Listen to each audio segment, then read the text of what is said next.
잘 쉬셨습니까? 이제 첫 세션을 시작하도록 하겠습니다. 첫 세션은 제가 사회를 보고요. 저는 한국경제신문사의 논설위원 실장을 맡고 있는 정규재라고 합니다. 박수 안 치시나요? 웃느라고 해본 얘기는 소프트웨어 창의인재입니다. 아까 그 기조발제 세션이 아이들을 어떻게 키울 거냐, 뭘 가르쳐야 되냐 이렇게 얘기했습니다만, 코딩 가르치느냐, 논리학을 가르치느냐, 수학을 가르치느냐, 이런 얘기도 좀 있었습니다만, 아마도 이제 그 문제를 좀 이번 세션에서 좀 집중적으로 다뤄야 될 것 같습니다. 여러 전문가들께서 나오셨는데요. 제가 한 분씩 모셔서 성함을 불러드릴 때마다 큰 소리로 좀 환영해 주시기 바랍니다. 카카오의 이석우 대표이사님이십니다. 한국컴퓨터교육학회 김현철 회장님이십니다. 반갑습니다. 소프트웨어 정책연구소의 김진영 소장님이십니다. 반갑습니다. 서울대 생명과학부의 천종식 교수님이십니다. 반갑습니다. 각 몇 분씩 준비하셨죠? 20분씩 준비하셨나요? 예, 이석우 대표님부터 시작하시는데요. 돈 많이 버셨나요? 카카오가 다음하고 합병하면서 아마 여기 계신 카카오에 이름 달고 있는 분들은 돈방석이 아니실 것 같아요. 우리 이석우 대표는 원래 기자로 출발했는데요. 저처럼 이제 미련스럽게 계속 있는 사람도 있고, 일찌감치 ICT계로 나가서 이렇게 성공하신 분도 있습니다. 이석우 대표를 모시겠습니다. 예.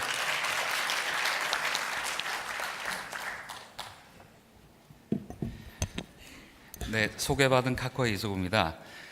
오늘 스트롱코리아 이 창조 포럼에 초대를 받아서 영광을 생각을 합니다. 방금 말씀하셨는데 저는 소프트웨어하고 거리가 먼 사람이고요. 저는 학부 때 중국사 전공을 하고 또 신문 기자도 잠깐 하다가 또 변호사 미국에 가서 변호사 생활을 해서 제가 오늘 소프트웨어 인재에 대해서 이렇게 논할 자격이 있는지는 모르겠습니다만은 몇 가지 저희가 사업을 하면서 느낀 점 말씀을 드리겠습니다. 역사를 전공을 하다 보니까는 이제 좀 시각을 넓혀서 유럽 쪽 이렇게 역사를 보면은 중세 시대가 끝나고 이제 르네상스 시대가 열렸죠. 그때 인문학에 굉장히 많은 발전이 있었는데 그 14세기부터 16세기까지 여러 가지 다양한 인문학적 발전이 있었죠. 그 시대를 이제 르네상스 시대라고 했는데, 생각을 해보시면은 그 5세기 이제 로마 제국이 멸망을 하면서 기독교가 부흥을 하고, 그래서 기독교를 중심으로 한 그 신을 중심으로 한 그런 그 기독교 문화가 한동안 중세 시대를 풍미를 했습니다. 그래서 이 인문학적 측면에서 봤을 때는 굉장히 암흑기였죠. 사람에 대한 관심보다는 신에 대한 관심이 훨씬 더 압도적으로 많았던 그런 시기였는데, 이게 르네상스 시대로 오면서 다시 인간 중심의 그런 학문들이 많이 발전하게 됐습니다. 단적인 예입니다. 이 왼쪽의 이 작품은 중세 시대 때 그려진 그림이고, 오른쪽 작품은 이 르네상스 시대에 그려진 그림인데, 이 왼쪽에 치마부의 작품 보시면은 이 똑같은 주제를 놓고 성모와 예수의 그 그림인데, 옆에 이제 천사들도 있고 굉장히 어떤 성서 중심의 신적인 그런 그림인 반면에, 이 오른쪽에 라파엘로가 그린 그림을 보시면은 똑같은 주제임에도 불구하고 굉장히 인간적인 묘사가 강조가 된 작품이죠. 그래서 왼쪽에 그 중세 시대 기독교를 중심으로 한 그런 문화하고, 또 르네상스로 오면서 이 관심 자체가 이 사람으로 옮겨가면서 이 같은 주제를 놓고 어떻게 다르게 해석을 하는지를 단적으로 보여주는 사례라고 할 수 있습니다. 그래서 이 르네상스 시대에 가장 대표적인 인물을 꼽으라고 하면은 다빈치를 꼽을 수가 있겠죠. 이 다빈치라는 분은 잘 아시는 이 모나리사라는 그림을 그리는 화가이기도 했고, 또 이 그림을 그리기 위해서 이 사람의 인체에 대해서 많이 연구를 하셨죠. 그래서 의학에도 관심을 갖고 해부학도 박식하신 그런 분이었고, 또 여러 가지 그 과학이나 수학이나 이런 거를 연구를 하다 보니까는 다양한 발명들도 많이 하신 분으로 알려져 있습니다. 여기 나온 이 그림은 이 비행체에 대한 설계도까지 다양한 그 분야의 전공을 가지고 있으셨던 그런 분임을 알 수가 있습니다. 뿐만 아니라 건축학도 해서 굉장히 유명한 그런 건축물도 많이 남기셨고, 또 미켈란젤로라는 분이 계시죠. 이분도 르네상스 시대에 활동을 하셨는데 시스틴 채플에 있는 천정에 있는 그림 그리시고, 천지창조 그 예수님과 하나님 저 아담하고 하나님하고 이렇게 손가락 이렇게 닿는 그림도 그리시고, 또 이 피에테상 성베드로 성당에 있는 이것도 조각을 하는 조각가이기도 했고요. 또 여러 가지 또 다양한 또 건축물을 남긴 그런 다재다능한 그런 르네상스 시대를 대표하는 인물이었습니다. 그래서 지금 이렇게 뒤돌아봐서 생각을 해보면은 이 당시에 그 융합형 창의 인재가 르네상스 시대를 이끌어 갔던 것 같습니다. 하나의 어떤 미술뿐만이 아니고 미술과 더불어 뭐 의학이라든지 또 과학이라든지 다양한 인문학적 그런 소양들을 두루두루 갖춘 그런 인재들이 르네상스 시대를 만들고 이끌어 나갔던 것 같습니다. 그러면서 이제 산업혁명이 일어났죠. 산업혁명이 일어나서 이제 그 어떤 발명품 기계를 중심으로 해서 이제 효율적인 생산을 하는 그러한 시대가 됐습니다. 영국에서 시작된 이런 산업혁명은 기계공업을 통해 가지고 이제 산업화가 일어나는, 그래서 효율적으로 대량 생산의 그 체계를 갖추고 주는 그런 사회로 넘어가게 됐습니다. 그러다 보니까는 이 산업 사회의 특징은 과학기술을 추구를 하고 또 효율을 따지다 보니까는 조직이 대형화돼서 큰 조직들이 생겨나면서 그 조직에 속한 개인들은 자기가 맡은 그 굉장히 협소한 분야에 전문성을 가져야 되는 이제 그런 사회로 넘어갔고, 이 산업 사회를 비판하는 여러 가지 이제 목소리들 중에서 이제 사람이 하나의 기계 부속품처럼 돼버린다, 이제 이런 비판들도 나오기 시작을 했죠.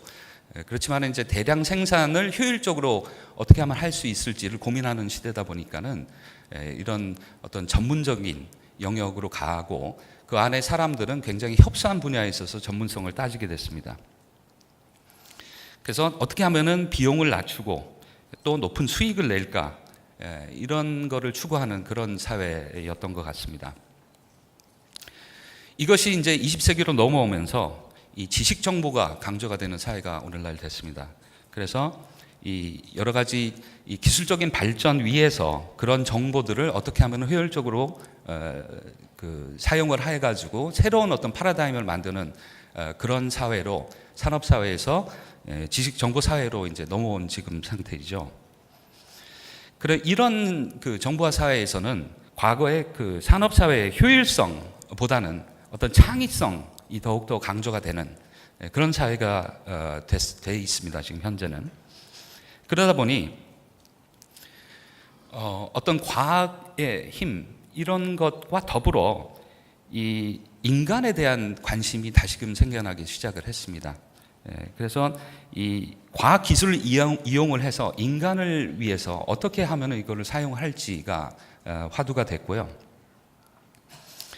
그래서 과학 기술에 대한 지식과 인문학적인 소양을 갖춘 이러한 융합형 인재가 필요한 시대가 됐다고 생각을 합니다. 한 가지 이제 좀 짚고 넘어가야 될 것이, 요즘 이제 인문학의 부흥기다. 그래서 인문학에 관련한 여러 가지 뭐 프로그램도 생기고, 예전에 이제 CEO 과정이 있으면은 주로 이제 CEO 과정이 어떤 경영학 중심의 CEO 과정이었다면, 요즘은 또 유행하는 게 인문학 강좌들이 많이 유행을 하고 있는 것 같은데, 저도 이제 인문학을 전공한 사람입니다만은 약간은 처세술 비슷하게 인문학을 규정을 하는 그런 좀 안타까움이 있습니다. 근데 실제 이제 인문학이라고 하면은 문사철이라고 하죠. 보통 문학, 철학, 사학, 사람에 대한 관심, 사람의 본성에 대한 관심, 사람은 어떤 존재이고 뭐를 추구를 하고 어떻게 사유를 하고 이제 이런 것들을 추구를 하는 그런 학문입니다. 그래서 이제 기술은 급격히 발전을 하고 이제 컴퓨터를 넘어서 이 스마트폰이라는 디바이스가 나오면서 그 굉장히 급격한 여러 가지 기술적 혁명들이 일어나고 있는데, 그런 기술 기반의 그런 어떤 디바이스들을 구동을 하고 서비스를 구현을 하기 위해서는 당연히 이제 코딩이 중요하죠. 소프트웨어가 굉장히 중요한 세상이 됐습니다. 그래서 소프트웨어 엔지니어들이 굉장히 중요한 역할을 지금 하고 있는데, 코딩만 하는 사람을 지금 원하는 것일까? 과연 우리가 보통 소프트웨어 인재 얘기를 할 때 이 코딩만 잘하는 사람들이 과연 필요한 것인가? 거기에 약간 의문을 갖고 있습니다. 저희가 이제 정보 사회로 오면서 대표적인 그 인물들 성공 사례, 여기는 빠졌습니다만은 스티브 잡스도 그중 하나이고, 페이스북의 마크 주커버그, 또 구글의 레리 페이지, 또 아마존의 제프 베조스, 해외에서는 이렇게 들 수가 있고요. 또 국내에서는 네이버의 이혜진, 저희 카카오의 김범수 의장, 또 넥슨의 김정주 회장, 뭐 이런 분들이 계실 것 같습니다. 근데 과연 이분들이 코딩을 잘해 가지고 이런 어떤 성공을 일궈낸 것일까 생각을 해보면은 꼭 그런 것만은 아닌 것 같습니다. 창업을 하고 어떤 그 인간에 대한 관심을 바탕으로 새로운 서비스를 만들어내고 새로운 패러다임을 던지고 하는 것들이 과연 코딩만 잘해가지고 이런 분들이 이렇게 됐을까? 그게 아니고 그 코딩이 하나의 뭐 바탕은 됐겠죠. 바탕은 됐겠지만은 그걸 바탕으로 해서 여러 가지 다양한 관심과 다양한 그런 그 재능을 갖고 작은 회사를 크게 성공을 시키고 전 세계 수억 명의 그런 서비스를 하는 이제 이런 것들을 일궈낸 인재들이 아닐까 생각을 해봅니다. 저도 이제 인문학을 전공을 했습니다만은 이제 예전 같으면 글 잘 써서 신춘문예에 당선이 되고 이제 이런 것들이 인문학 또는 뭐 국문학을 전공한 사람들의 어떤 꿈이고 진로라고 한다면은 21세기 들어와 가지고 과연 이 인문학 또는 글만 잘 쓴다고 인문학이 전공한 사람들이 대접을 받을 수 있을까? 이 여러 가지가 결합이 돼서 새로운 어떤 르네상스형 인간이 나와야 되지 않을까 하는 생각입니다. 얼마 전에 저도 이걸 보고 되게 깜짝 놀랐는데, 얼마 전까지 이제 뉴욕 시장을 하셨던 블룸버그 시장이 뉴욕시의 미래는 코딩을 배우는 학생들에게 달려 있다. 이미 수천 명의 학생에게 기회를 제공하고 있지만 더 많은 학생이 코딩을 배워야 된다. 이렇게 말씀하셨고, 본인도 70이 넘은 나이에 코딩을 새로 배우신다고 그러더라고요. 그만큼 이제는 이 코딩이라는 것이, 소프트웨어라는 것이 우리 삶과 굉장히 밀접한 하나의 생활 언어가 되어 있는 상태가 아닐까. 단순히 이제 인문학을 전공을 했다고 그래가지고 이 공학 또는 이 소프트웨어에 대해서 무관심할 수 없는 시대가 된 것 같습니다. 그래서 지금의 저희가 필요로 하는 새로운 그런 창의적인 인재는 과학기술에 대한 이해, 뭐 코딩이라든지 저희가 사용하는 여러 가지 정보통신 기기에 대한 이해의 바탕에 경영학적인 마인드, 왜냐하면은 일이라는 게 이제 혼자 할 수 있는 게 아니고 여럿이 같이 하다 보면은 경영이라는 게 빠질 수가 없고요. 또 인문학적인 사고, 결국에 이런 기술 기반으로 어떤 서비스를 만들어내고 어떤 제품을 만들어내면은 그거는 결국에 소비자들, 인간들을 위한 그런 그 제품이나 서비스를 만들어내는 거기 때문에 사람에 대한 이해가 빠져서는 안 된다고 생각을 합니다. 그리고 협업의 자세, 아무리 천재 개발자라고 하더라도 혼자서 일을 할 수가 없습니다. 팀을 이루고 하나의 큰 조직 안에서 또 일을 하고 거기서 어떤 성공을 이루어내려면은 이 협업이 필수인데, 그런 어떤 인간과의 다른 인간들과의 어떤 관계를 무시하고는 결코 성공할 수 없다는 것을 알 수가 있습니다. 그래서 이 두 가지가 잘 결합이 된 그런 르네상스형 인재가 앞으로 21세기를 주도하는 인재형이 아닐까 생각을 해봤습니다. 그렇다면 이러한 르네상스형 인재를 육성하기 위해서는 우리가 과연 뭐를 해야 될까? 저도 이제 아들이 있는데요. 지금 대학교 2학년인데 이렇게 보면은 받는 교육 자체가 굉장히 정형화되고 어떤 틀에 박힌 사고를 강요하는 그러한 그 교육 시스템 안에서 자라는 게 아닐까라는 생각이 가끔 들 때가 있습니다. 주입식 교육 위주이고요. 어떤 창의적 생각을 하는 것이 아니고 정해진 어떤 모범 답안을 어떻게 잘 풀어낼 수 있을까 하는 그러한 그 교육을 계속 받다 보면은 창의성 자체가 없어지는 것 같습니다. 굉장히 많은 경우 그렇고, 저도 이제 저희 회사뿐만이 아니고 이전에 이제 그 다른 회사에 있을 때도 신입사원을 선발을 할 때 면접을 해보면은 그 정해진 틀 내에서는 굉장히 잘 해요. 암기도 하고 준비도 많이 해가지고 하는데, 엉뚱한 질문을 하면은 굉장히 당황해하고 어쩔 줄 몰라 하는 경우들이 굉장히 많이 있습니다. 그래서 이런 창의성이 굉장히 부족하지 않는가. 그래서 어떤 문제에 부딪히더라도 그 문제를 어떻게 해결할 수 있는지, 그 문제 해결 능력이 정말 부족하구나 하는 생각을 많이 했습니다. 게다가 저희가 이제 뭐 고등학교 때도 그렇고 이제 대학 가서도 그렇고 사회 나와서도 그렇고 모든 게 다 경쟁이다라고 가르치는 것 같아요. 자기 동료들하고 경쟁하고 같은 학생들끼리 경쟁을 하다 보니까는 협업에 대한 교육이 전혀 안 돼 있습니다. 팀을 이루어서 같이 그 어떤 성과를 내기 위해서 각자 어떤 역할을 맡고 그걸 어떻게 잘 조화를 시켜가지고 정해진 목표를 달성을 할 수 있는지에 대한 그런 팀워크가 굉장히 부족한 게 아닌가. 그래서 그 앞으로 이제 이런 여러 가지 교육 프로그램들이 있지만 각 그 단계별로 어떤 팀을 이루어 가지고 남들하고 같이 협업을 통해서 성과를 내는 그런 교육 프로그램도 많이 해야 될 것 같다는 생각을 해봤습니다. 그래서 어떤 지식을 주입을 하는 그러한 교육이 아니고 그 개인의 어떤 인문학적인 소양, 또 경영 마인드, 또 물론 이제 뭐 코딩도 배우고 각자 뭐 인문학한 사람은 뭐 역사나 문학이나 철학이나 이런 것도 배워야 되지만은 여러 가지 다양한 경험을 해서 두루두루 재능을 갖춘 그러한 소양 교육이 굉장히 필요하지 않을까 하는 생각을 해봅니다. 저도 되게 좀 엉뚱한 것들을 많이 했습니다. 처음에 이제 뭐 말씀드렸지만 중국사도 하고 신문 기자도 해보고 또 뭐 변호사 생활을 잠깐 했지만은 그러한 그 경험들이 오늘날 저를 만든 것 같아요. 스티브 잡스가 그런 말을 했습니다. 이 connecting the dots라는 얘기를 했죠. 점들을 연결을 해서 하나의 그림이 되더라. 그러니까 그때 점을 찍을 때는 몰랐지만은 뒤돌아보면은 그 점들을 연결해 보니 하나의 선이 되고 그것이 하나의 그림이 되고, 그래서 당장에는 그게 필요 없는 것 같고 연관성이 없는 것 같지만은 나중에는 그게 다 그 사람을 만드는 하나의 다양한 배경이 되지 않을까. 그래서 그런 사람들을 많이 길러내는 것이 우리 소프트웨어 산업의 과제이고, 또 앞으로 이 소프트웨어 산업을 끌고 나가는 그런 르네상스형 인간을 만드는데 굉장히 중요한 점이 아닐까 생각을 합니다. 예, 경청해 주셔서 대단히 감사합니다. 고맙습니다.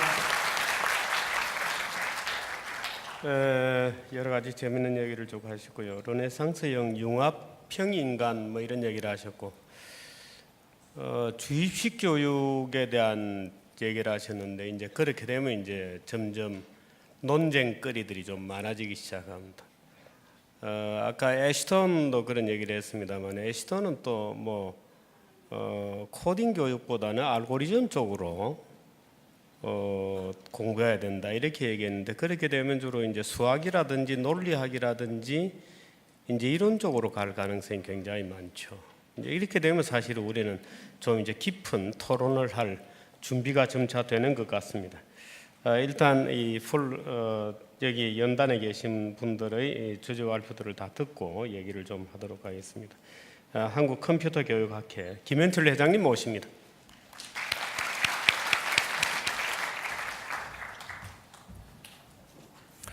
방금 소개받은 한국컴퓨터교육학회 회장을 맡고 있는 고려대학교 김현철입니다.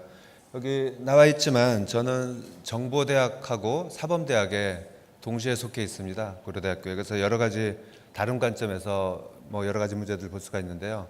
오늘 이 주제를 가지고 나온 이유는 최근에 작년에 좀 재밌는 그다음에 사람들의 이목을 끄는 뉴스가 있었는데요.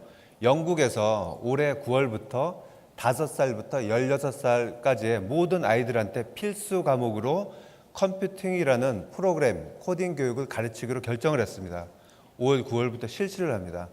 이 뉴스가 굉장히 이제 많은 이슈를 가지고 왔는데 우리나라에서도 왜 가르칠까? 도대체 어떻게 가르칠까? 뭐 여러 가지가 이슈가 있는데 거기에 대해서 제가 드릴 말씀이 오늘 제가 여러분들에게 드릴 말씀입니다. 그래서 코딩 교육, 프로그래밍 교육을 왜 가르치는지, 하필 왜 이때 이 얘기가 나오는지 그런 배경에 대한 얘기, 그리고 해외에서는 어떻게 그것들을 가르치고 있는지, 우리나라는 지금 어떤 상황에 있는지, 그 다음에 저희 학교에서 가지고 있는 여러 가지 안들을 말씀드리도록 하겠습니다.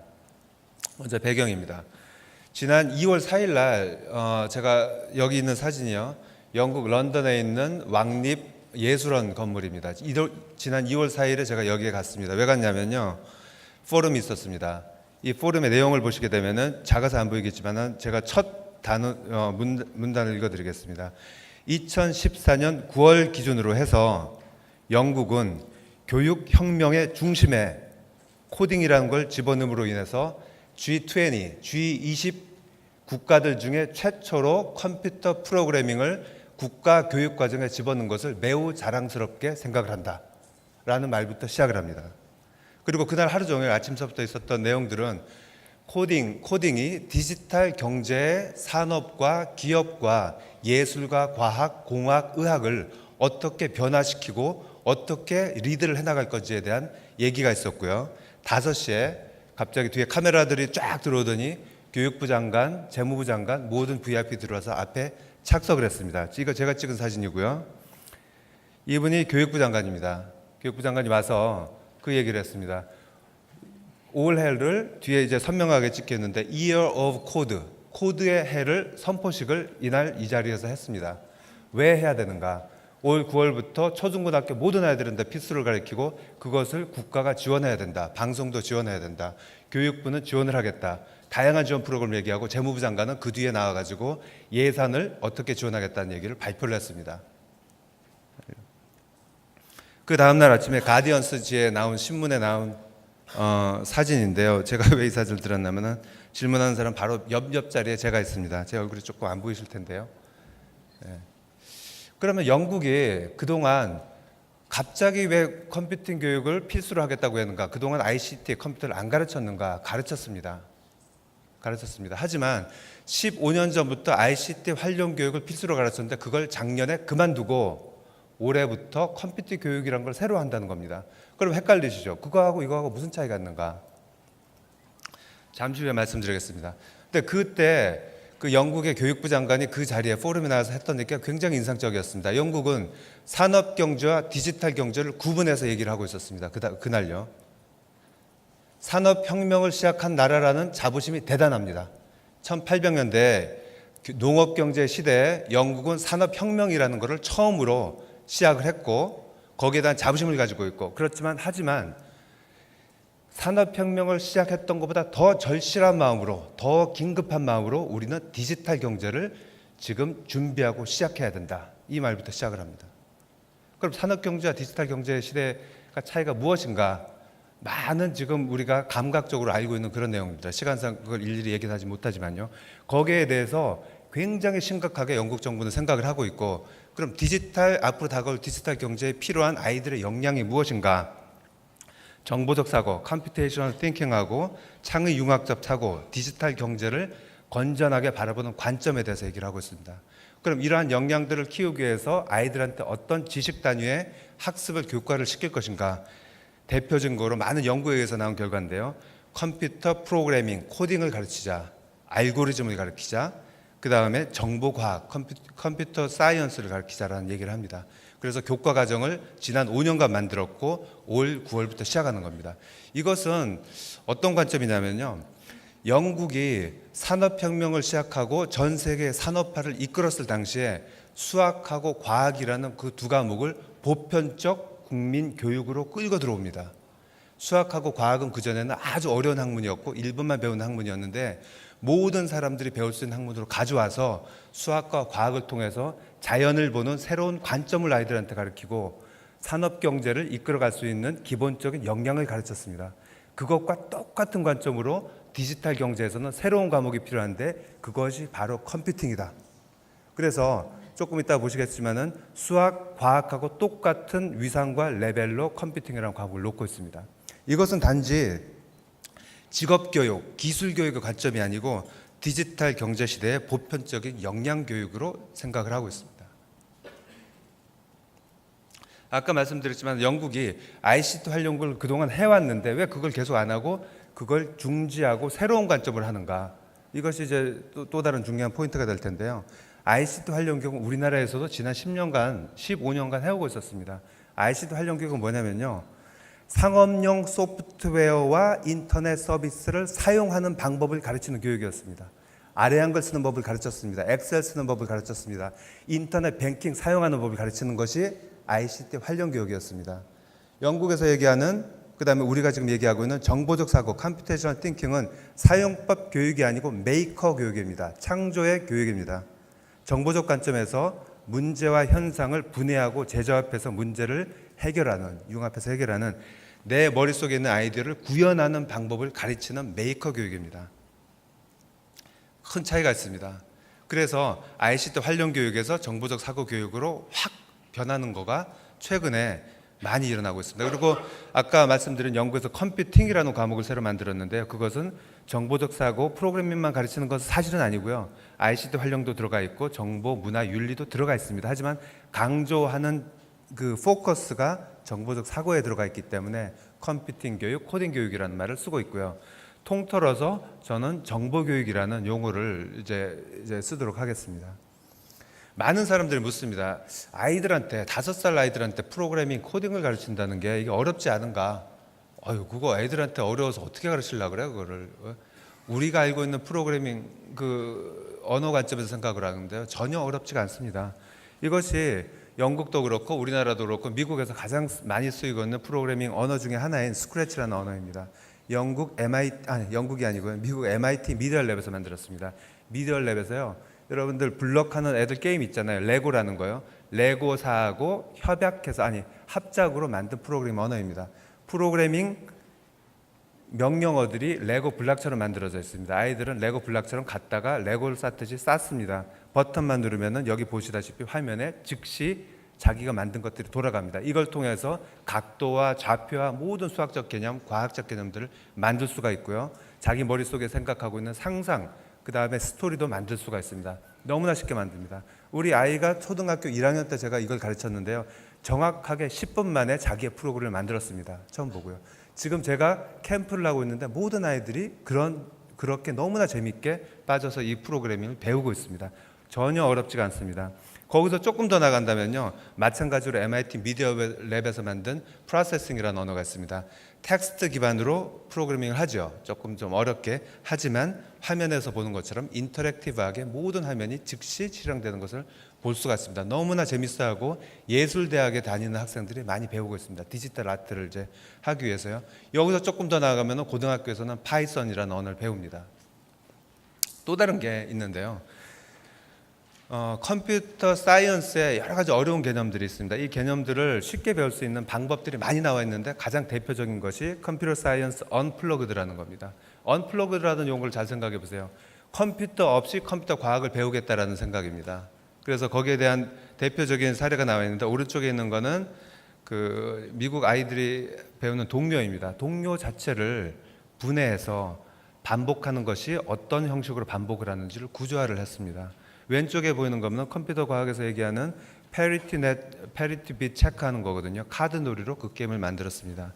사진이 있는데요. 왼쪽에 있는 사진 아이들이 이제 땅바닥에 그림이 그려져 있고 제가 대학교 4학년 때 제일 어렵게 배웠던 과목 중에 하나가 파이나이트 오토메타라는 거거든요. 너무나 어려웠어요. 초등학교 4학년 12살짜리 아이들을 위해서 만든 거고요. 이 게임을 통해서 밖에서 아이들을 하고 게임을 통해서 그 개념을 정확하게 알 수가 있습니다. 오른쪽에 나와 있는 것은 언플러그드를 창시한 팀벨 교수가 초등학교 교사들 연수를 하는 장면입니다. 2비트, 비트, 진법에 대해서 카드를 가지고 협업으로 배우고 있는 장면입니다. 저도 똑같은 연수를 초등학교 아이들한테 했는데요.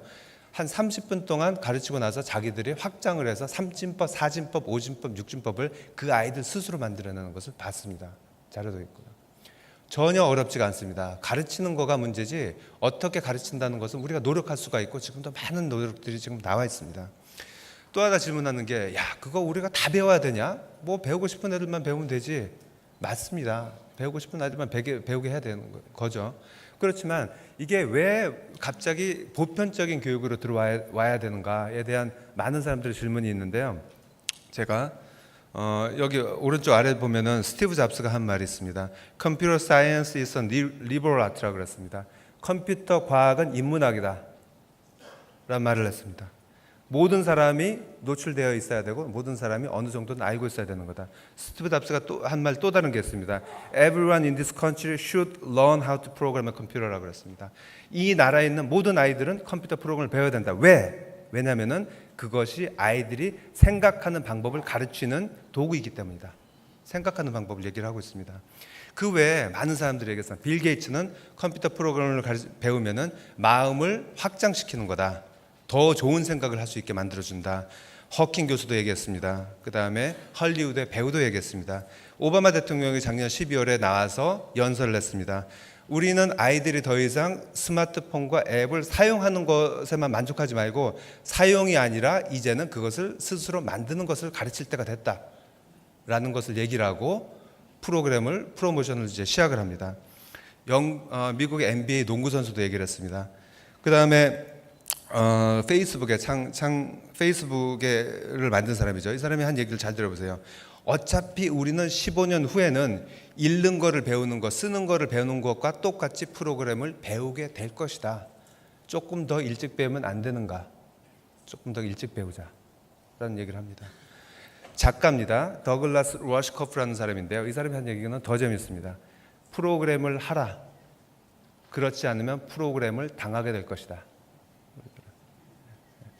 만약에 전자를 택하면은 새로운 문명의 주도권을 갖게 되지만 만약에 후자를 택한다면은 그 선택이 당신이 하게 될 마지막 선택이 될 것이다. 당신의 인생에서. 프로그램을 하지 않으면은 우리는 프로그램을 당하게 됩니다. 다른 사람에 의해서요. 디지털 경제 시대를 정확하게 얘기를 하고 있는 겁니다.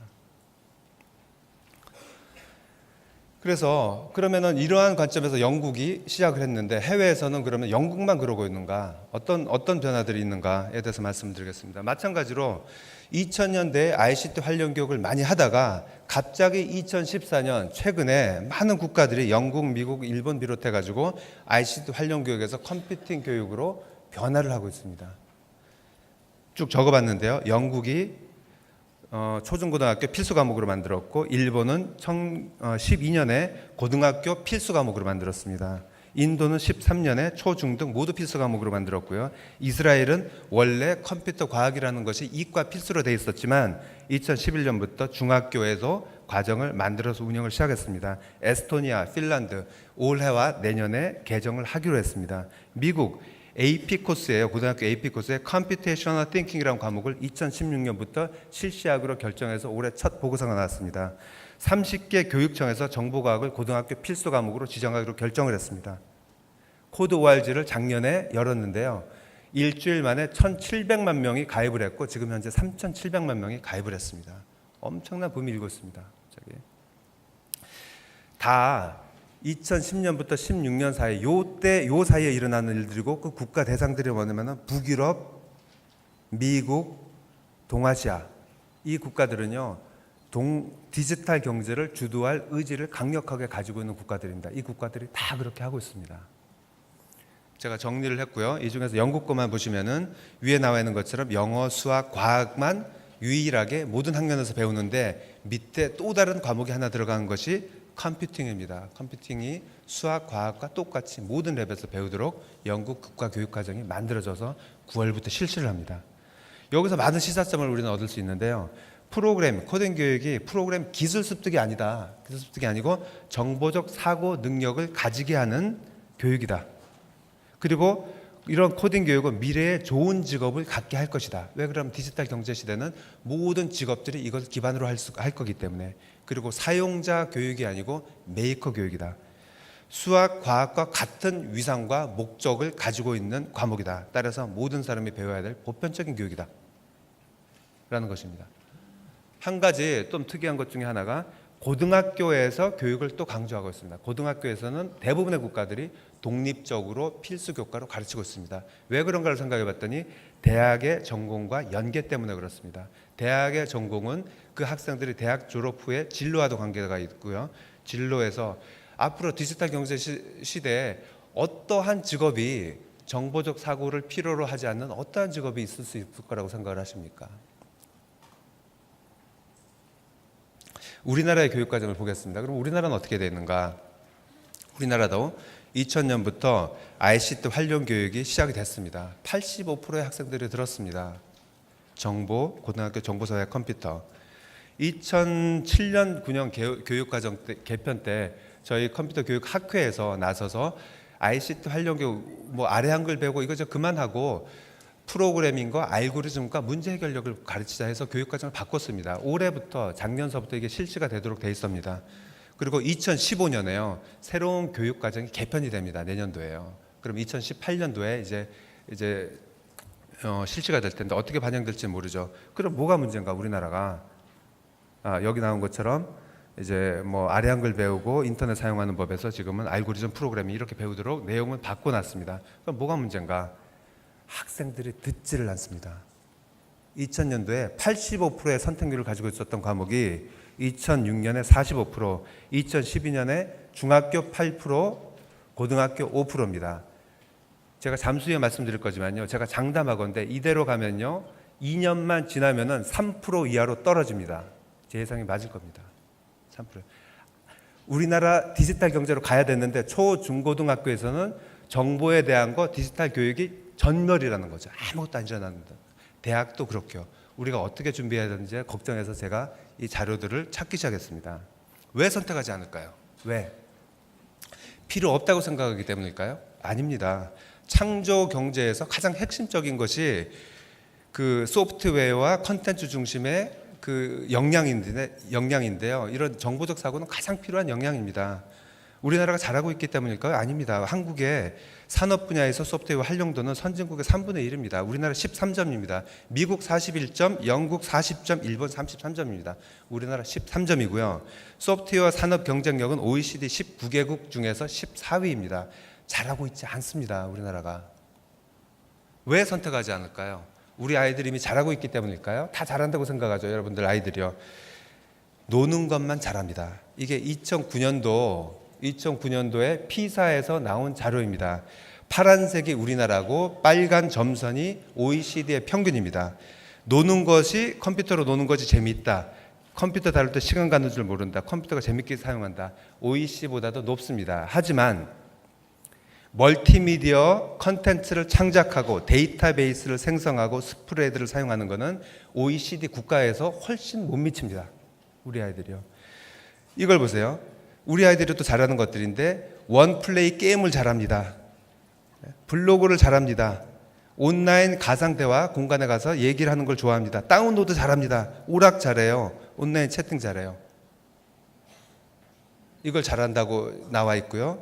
반면에 숙제를 하는데 사용을 하거나 외국어 수학 공부 연습을 하는데 사용하거나 시뮬레이션을 실행하거나 이메일을 사용하거나는 현저하게 다른 나라 아이들보다도 아예 못합니다. 우리나라 아이들이요. 왜 그럴까요? 학교에서 가르치지 않기 때문입니다. 5%만 가르치고 있기 때문이죠. 그래서 아이들이 게임한다고 오락한다고 더 막으려고 하니까 학교에서 더 안 가르치는 거고 우리 아이들의 5년 후면 어떻게 될지 모르겠어요. 사실은 저는요. 이렇게 문제가 이제 점점 심각해져 가지고요. 가르쳐야 됩니다. 학교에서 제대로 쓰는 방법을 가르쳐야 됩니다. 초중고등학교 교장교감 선생님 144명을 대상으로 한 설문 결과가 한국경제 5월 12일 날에 나왔습니다. 교장 선생님들한테 15과목을 나열을 하고 그중에 중요한 과목을 순서대로 적어보라 했더니 국어, 과학, 영어, 수학 그 다음에 정보가 있습니다. 중요하다고 생각을 하고 있습니다. 교장 선생님들도요. 그리고 왼쪽에 그래프를 보면은 한 92%가 필요하다고 생각을 합니다. 코딩 교육과 프로그래밍이. 오른쪽에 보면은 코딩 교육은 정보적 사고 교육과 정보 윤리 교육에 가장 필요하다고 얘기를 합니다. 하지만 안 가르칩니다. 일반 국민들의 생각은 어떤가? 과학창의재단에서 940명을 대상으로 학생, 학부모, 대학생을 대상으로 한 것입니다. 다 중요하다고 96%가 얘기하고 있습니다. 하지만 안 가르칩니다. 왜 안 가르칠까요? 이유는 두 가지인데요. 입시로 인한 왜곡된 학교 교육입니다. 필수 교과이거나 수능 관련 교과가 아니면은 학교에 들어설 자리도 없고 학교 교장 선생님이 가르칠 동기도 없고 학부모가 아이들한테 공부하라고 얘기할 동기가 아예 없습니다. 그게 한 가지 이유고요. 두 번째는 굉장히 경직된 교육과정 편제 때문입니다. 결론부터 말씀드리면요. 배우려고 하는 아이가 있어도 제도적으로 그 아이의 학습권을 제도적으로 차단하고 있습니다. 우리나라 교육과정이요. 그 이유 때문에 다들 필요하다고 생각하는데 제도적으로 배울 환경과 제도가 없기 때문입니다. 우리나라가. 첫 번째 말씀드릴게요. 왜 입시가 문제가 되는가? 우리나라 수능 과목에 48개 과목이 있습니다. 제가 어제 세보니까 제가 잘못 셌어요. 53개입니다. 수능에 이렇게 많은 과목이 있는지를 알고 계신지는 모르겠어요. 53개나 있습니다. 그럼 아이들이 53개 과목을 다 시험을 보는 거 아니에요. 선택해서 몇 개만 보거든요. 그리고 여기서 보시게 되면은 학교에서 필수 과목, 그러니까 뭐 음악이나 미술이나 예술, 체육이나 이런 것들은 수능 과목은 아니지만 필수 과목이기 때문에 듣습니다. 아이들이요. 듣습니다. 그 다음에 선택이라도 수능에 들어가 있으면 아이들이 들을 게 있습니다. 그게 겹쳐서 OR로 만들어 봤더니 저기 있는 과목들입니다. 빨간 거 안에만 들어가 있으면 아이들이 들을 수가 있습니다. 하지만 정보는요, 어떻게 되냐면은 OR에 들어가 있지 않습니다. 빨간 칸에요. 선택과, 그러니까 필수 학교에서 듣게도 안 하고 수능에도 안 들어가 있고 입시하고도 관련 없으니까 들을 기회와 들을 동기가 없습니다. 그게 5%, 3%로 내려가고 있는 이유입니다. 두 번째, 제도적으로 아이들이 들을 기회를 차단하고 있다. 중학교 과정을 보십시다. 중학교는 모든 게 필수고 선택군이 있습니다. 선택군에 8개 과목이 있는데요. 8개보다 훨씬 더 되네요. 외국어까지 들어가면 스페인어, 아랍어, 베트남어, 보건, 진로, 그중에 환경, 그중에 하나가 정보가 들어있습니다. 저희 아이가 중학교 지금 2학년인데요. 아이의 그 과정을 보니까 그 학교에서는 한문하고 중국어를 듣더라고요. 그래서 저희 구에서 모든 중학교를 봤더니 정보를 가리키는 중학교가 단 한 학교도 없어요. 강남에 있는 학교, 강남구에 있거든요. 한 학교도 없어요. 고등학교를 보세요. 고등학교를 보면은 국어, 수학, 영어가 기초 과목이고 탐구가 사탐, 과탐이 있습니다. 그 다음에 생활교양에 기술과정, 제2외국어, 한문도 하나의 교과로 되어 있습니다. 교양 이렇게 있는데요.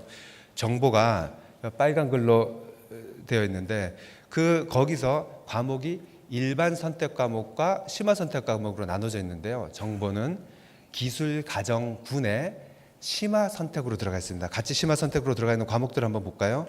가정과학, 해양과학, 농업 이렇게 되어 있습니다. 심화로 되어 있기 때문에요. 들을 기회가 학교에 아예 없습니다.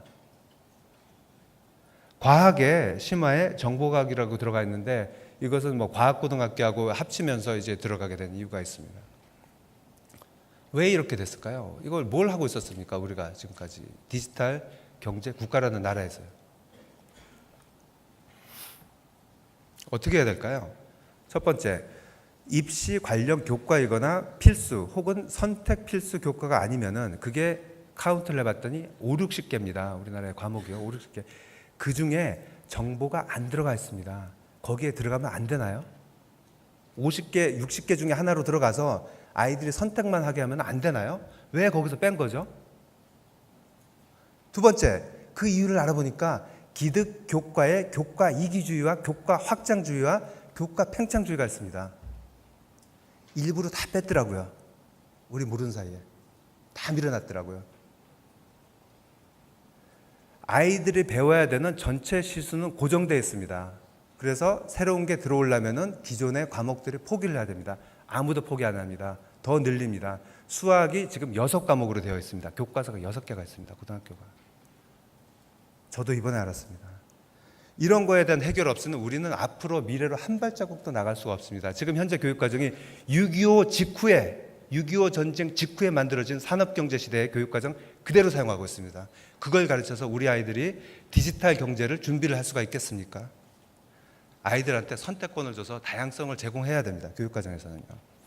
그래서 저희 학교에서 제안하는 것 중에 하나는 중학교의 선택에 있는 정보를 과학 기술과정, 기술과정과 같은 급으로만 올려달라 라는 것이 요구입니다. 고등학교요. 과학탐구, 사회탐구 이렇게 있는데요. 하나 더 만들어달라고 요구를 합니다.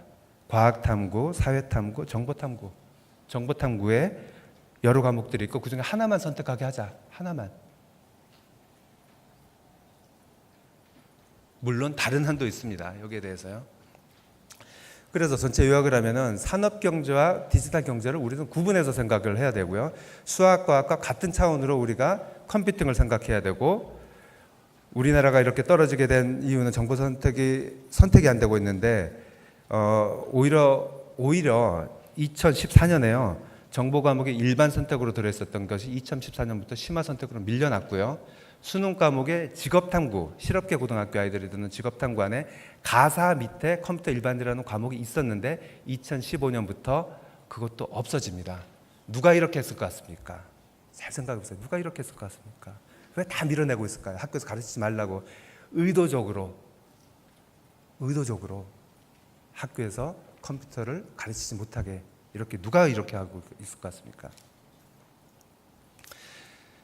디지털 경제 시대에 진입을 해서 시급히 필요하다고 다들 생각하고 있고, 교장 선생님, 일반인들도 생각하고 원하는 학생들도 있는데 국가가 제도적으로 선택을, 접근을 통제, 제한하고 있는 형국입니다. 국가도 모르고 있었을 겁니다. 왜라고 생각하십니까? 아실 겁니다. 왜인지는요. 교과 이기주의, 교과 확장주의, 교과 패권주의입니다. 제가 이 일 때문에 최근에 교육부나 뭐 여러 가지 미래부의 사람들을 만나서 이런 걸 필요하지 않냐, 아이들이 선택 기회라도 주자 하면 뭐라고 얘기하냐면요. 저희는 이렇게 생각합니다. 아까 오전에 발표하셨던 분도 얘기했는데, 아이들한테 뭘 가르쳐야 될까는 이 아이들이 30년 후에 필요한 역량이 무엇인가를 먼저 생각하고 그것을 지금 가르치면 됩니다. 30년 후에 필요한 역량을 가르치면 됩니다. 근데 교육 담당자들 뭐라고 얘기하면요. 그거요. 다른 교과에서 뺄 시간이 없어요. 선생님들이 될까요? 그거 배운다 그러면 학부형들이 또 공부하냐고 또 싫어해요. 그래서 하지 맙시다. 이거예요. 유교 이후로 한 번도 변하지 않는 이유입니다. 그것이요.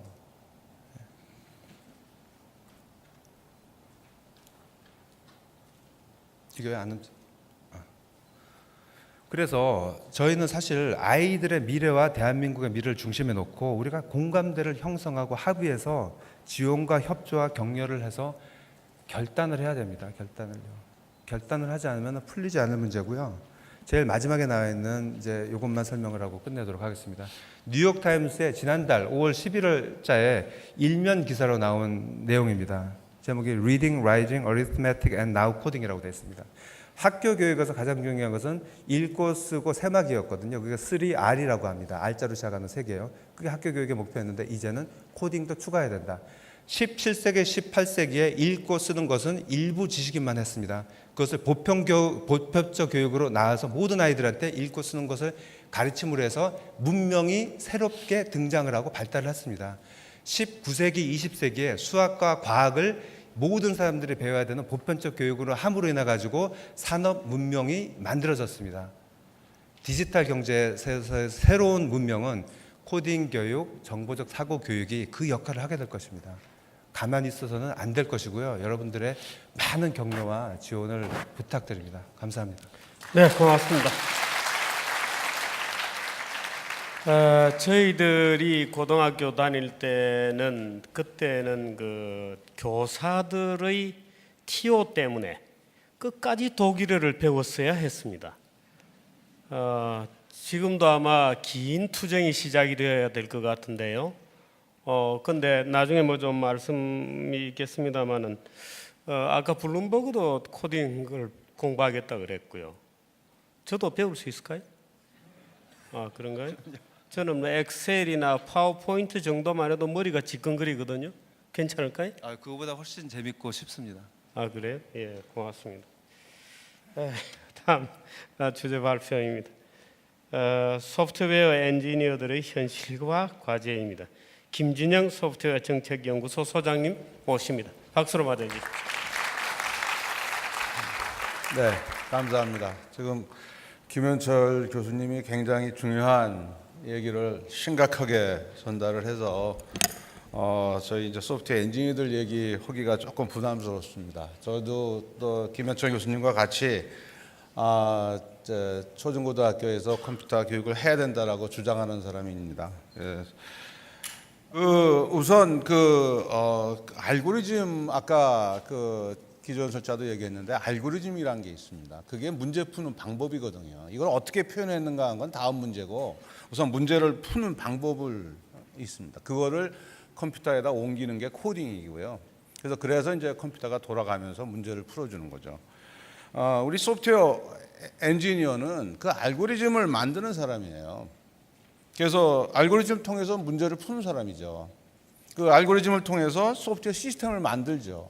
그러니까 시스템을 만드는데 뭐 분석도 해야 되고 시방도 작성해야 되고 설계도 해야 되고 그리고 개발도 하고 인증하고 유지하고 뭐 검사도 하고 그런 것을 어부러는 사람을 소프트웨어 엔지니어라고 그러고 있습니다.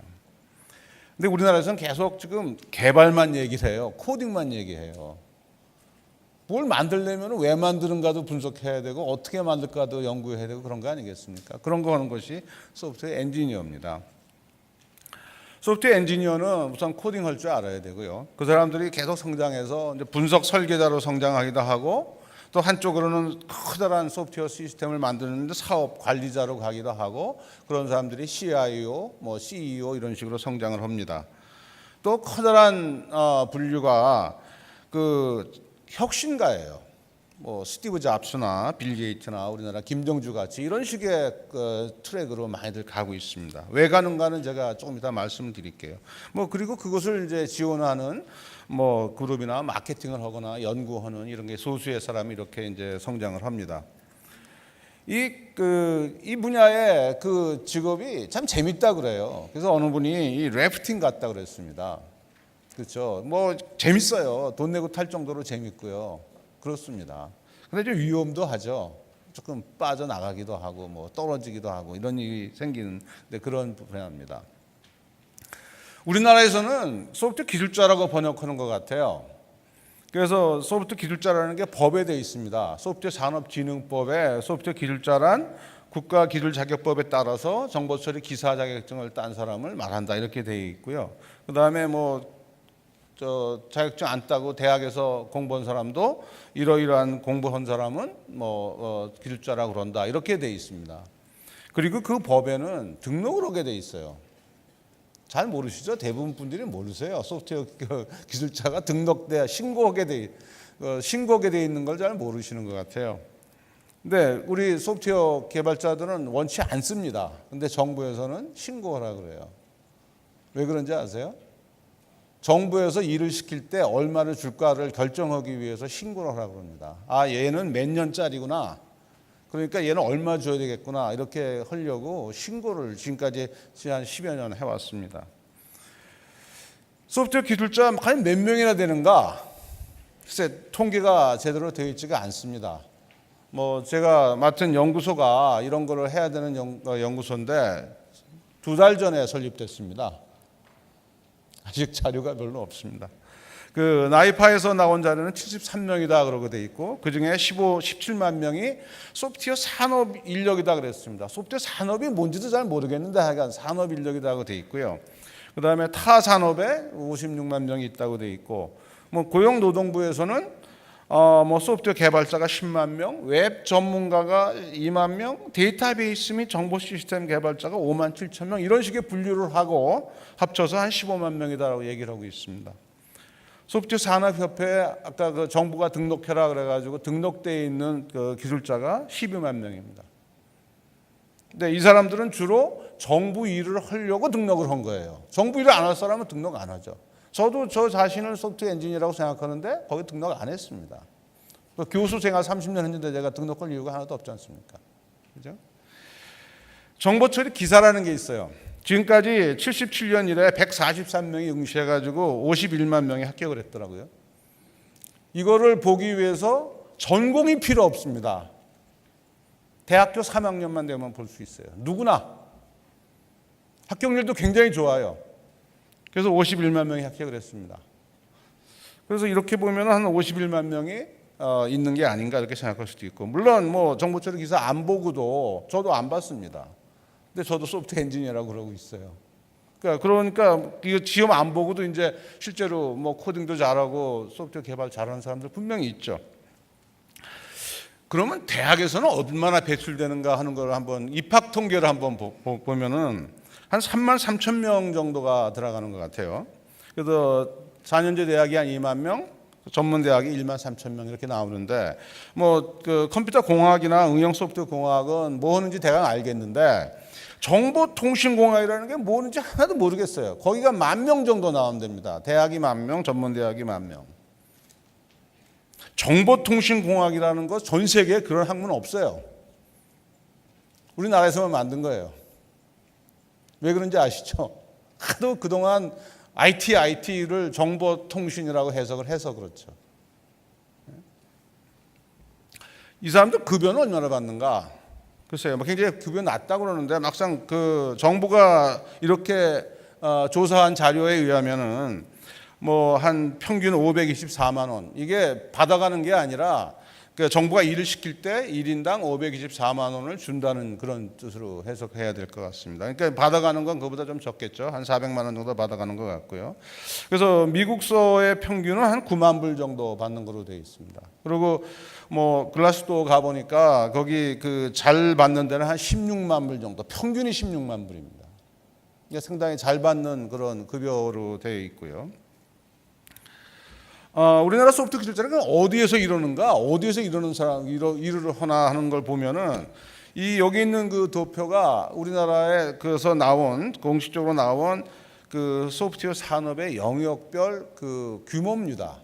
그러니까 아마 이런 규모로 인력도 분포되어 있지 않았을까라고 생각이 되는데, 뭐 여기저기서 이제 그 간헐적으로 나온 자료를 보니까 뭐 소프트웨어를 패키지로 만드는 거, 우리 아래 한글이나 뭐 마이크로소프트처럼 상품으로 만드는 거를 패키지라고 그러고요.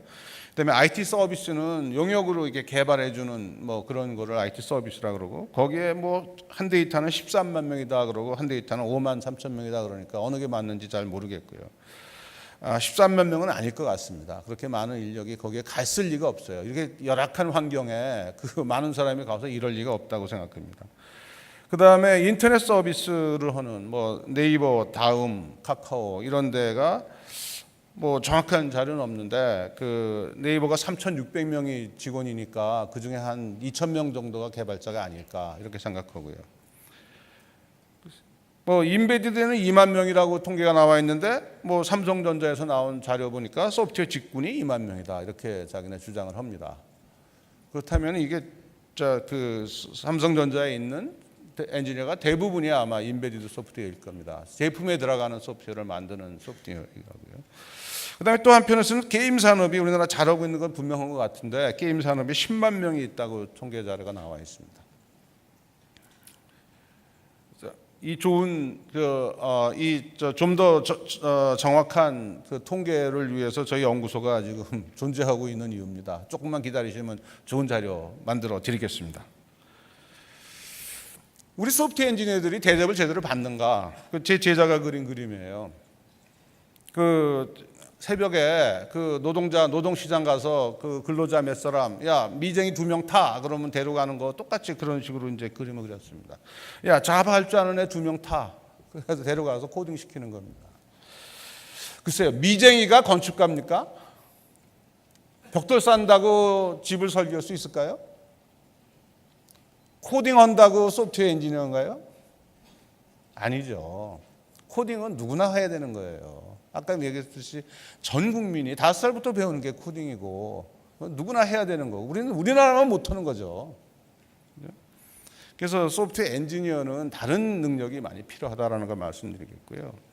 우리나라가 왜 이렇게 그러면 뭐 이 코딩 인력들이 이제 성장을 해서 소프트웨어 엔지니어가 되고 이런 그 통로가 있어야 되는데 그런 통로가 없습니다. 왜 이렇게 우리나라가 힘드냐? 소프트웨어 생태계가 안 돼 있죠. 우선 가치 인식이 부족하고 뭐 기업이 돈을 못 벌고 그러니까 뭐 투자 안 하고 봉급도 적게 주고 그러니까 우수 인력은 안 오고 이게 이제 악순환이 되는 겁니다.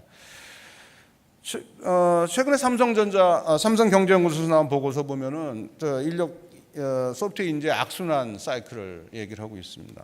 그죠? 뭐 대학 교육도 부실하고 인재도 제대로 못 나오고 그러니까 경쟁력이 약해지고 뭐 근무는 처우는 더 나빠지고 뭐 그런 우수학생은 피하고 여기 있는 거 자료 보면은 그 서울 5개 뭐 좀 4개 우수 대학에서의 소프트웨어 전공자가 이렇게 줄어드는 추이를 보여주고 있습니다. 그래서 삼성경제연구소도 하는 얘기 들으면은 최근 고급 인재 수요가 증가했음에도 삼성전자 같은 데가 굉장히 소프트웨어 인력이 많이 필요하게 됐습니다. 그래도 악순환의 고리가 견고해서 여전히 우수 학생이 유인되지 않고 창의적 인재 배출이 부족하다 이렇게 얘기를 했습니다. 글쎄, 근데 저희 뭐 제가 카이스트에서 30년을 전산학과 교수를 지금도 하고 있습니다. 그래서 제가 제 배경을 좀 아셔야지 될 것 같은데 저희들은 좋은 학생 배출했다고 생각합니다. 근데 회사에서 잘 활용을 못하는 거예요. 인재가 없는 것이 아니라 인재를 유치하고 인재를 유지할 기업의 소프트웨어 능력이 없어요. 경영 능력이 없어요. 단순 작업은 해외에다 맡기면 됩니다. 인도 갖다 맡기시면 되고 그다음에 중국 갖다 맡기시면 됩니다. 물론 맡기는 것도 굉장한 기술이 필요해요. 그래서 우리는 그것도 못할 정도예요. 우리나라는. 맡길 수가 없어요. 뭘 해달라고 얘기를 할 수가 없어요. 어떻게 해야 되는지 몰라요. 작년 여름에 조선일보 기사가 이렇게 좀 그 제목이 소프트웨어 혁명의 외딴 섬 대한민국 이런 식의 제목으로 잡혔습니다. 우리 현실을 아주 잘 나타내는 겁니다. 우리는 진짜 외딴 섬이에요. 뭐 여러 가지 문제가 있습니다. 오늘 제가 뭐 시간도 짧고 앞에 김 교수님께서 아주 좋은 얘기 많이 하셨기 때문에 우선 개발자가 대학에서 나와서 성장할 수 있는 통로가 없어요. 분석 설계자로 계속 성장을 해야 되는데 그런 성장 경로가 단절되어 있어요. 왜냐? 회사가 직원들을 가르칠 능력이 없어요. 고위층에 갈수록 몰라요. 아랫사람한테 배워야 되는데 아랫사람한테는 안 배우지 않습니까? 또 하나 가지 커다란 게 창업 생태계예요. 그 창업 얘기 제가 나머지 시간을 다 그 얘기를 할 텐데 그 혁신을 하고 아주 파괴적 혁신할 수 있는 게 소프트웨어 영역입니다. 그 다음에 뭐 남 잘하는 회사에 있으면 사는 거예요. M&A 아주 활성화되어 있는 게 이 소프트웨어 산업이고 그 다음에 그거를 흉내내서 만드느니 그 회사 사버리는 이런 식의 풍토가 잘 되어 있는 것이 소프트웨어 생태계입니다. 우리나라는 그거 안 되지 않습니까? 그죠? 그다음에 창업해봤자 성장 사다리가 없어요. 물론 한두 회사 성장하는 회사가 있지만 굉장히 잘 안 되고요. 뭐 대학은 대학대로 지금 뭐 목표가 잘못됐다. 요즘 대학 혁신을 한다니까 개선되기를 기대하는데 뭐 논문 써라. 그렇죠. 논문 쓰지 말라는 게 아니라 논문을 쓰더라도 제대로 교육을 하고 논문을 쓰라 그래야죠. 그런 거. 그다음에 초중고등학교 하나도 안 했던 사람들을 데려다 놓고 외국과 경쟁할 수준의 소프트웨어 엔지니어를 키워내는 거 한계를 느낍니다. 지금 소프트웨어 중심 사회가 오고 있습니다. 저희 연구소가 설립되면서 저희가 선언한 것이 지금 소프트웨어 중심 사회가 오고 저희 연구소를 소프트웨어 중심 사회의 띵크탱크가 되겠다. 그렇게 스스로 선언을 했습니다. 소프트웨어는 모든 산업의 기반 기술이에요. 소프트웨어 산업의 기반 기술인 건 너무 당연한 얘기고 모든 금융 산업의 기반 기술, 뭐 영화 산업, 자동차 산업, 뭐 항공 산업 모든 산업의 기반 기술입니다. 또 소프트웨어는 혁신의 도구예요. 뭘 바꾸는 도구입니다. 그래서 이러는 방법을 바꾸죠. 프로세스 개선을 합니다. 정보화라 그러고. 그다음에 내장형 소프트웨어는 상품을 똑똑하게 만들어주고 인터넷을 떠서 소통하는 방법을 바꾸고 뭐 문화 예술을 뭐 향유하는 방법을 바꿉니다. 혁신입니다. 혁신의 도구예요. 그죠? 그래서 실리콘밸리에서는 항상 뭐 혁신하면은 10% 20%가 아니라 여기 200% 500%를 추구합니다. 그러니까 대박이 터지는 거예요. 되면은. 그죠? 그다음에 시장은 하나의 시장입니다. 소프트웨어는 전 세계를 전달하는데 인터넷으로 전달하기 때문에 뭐 저 수송비가 하나도 안 들어요. 하나의 시장이에요. 1등 아니면 살아남을 수가 없어요. 뭐 굉장히 다른 형태의 산업이에요. 다른 형태의 지금 세상을 우리가 이제 들어가는 겁니다. 소프트웨어 창업 기업이 선도해요. 이 창업 기업들이 한 10년 만에 그냥 1등 회사가 돼버렸지 않습니까? 마이크로소프트가 그랬고 구글이 그랬고 있던 회사가 잘 성장했다는 거 IBM밖에 없어요. 다 새로운 회사가 와서 오는 겁니다. 우리나라도 마찬가지입니다. 네이버 다음 뭐 출발한 지 10년 좀 지났는데 지금 시가총액으로 봤을 때 6위예요. 믿으시겠어요? 아니 그 SK텔레콤, KT보다 3배 정도 시가총액이 큰 회사입니다.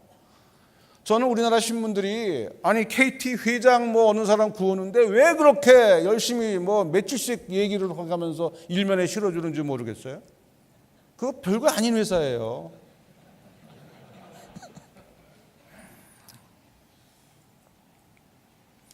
이러한 그 혁신, 그 다음에 소프트웨어를 이용한 혁신, 이걸 하는데 뭐 여러 가지 능력이 필요하죠. 지금 말씀하신 융합적 사고하는 것도 굉장히 필요하고, 그 다음에 코딩 능력도 필요하죠.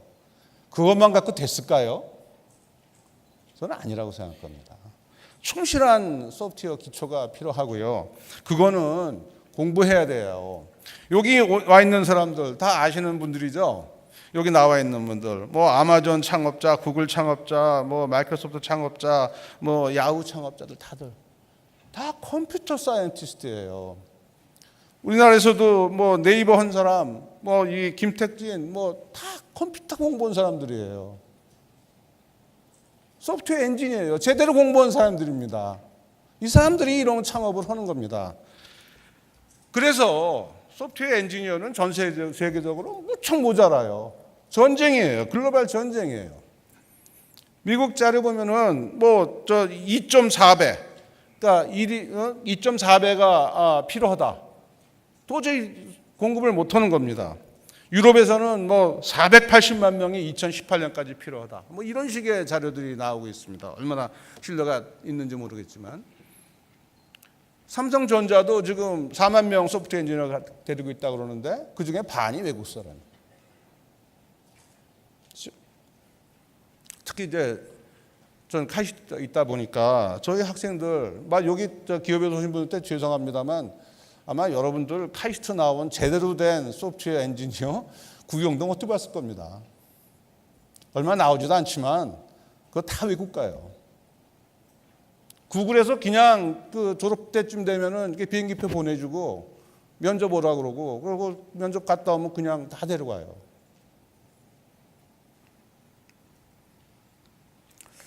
이런 그 세상 변화, 이거를 정말 피할 수가 있겠는가? 아까 김현철 교수님 말씀하신 그대로 우리 교육 하시는 분들이 피해보려고 노력하는 것 같고, 실은 뭐 전임 대통령도 뭐 국민과의 대화에 나와서 IT가 뭐 실업을 늘크고 어쩌고 그런 얘기 하셨는데, 이거 못 막는 거예요.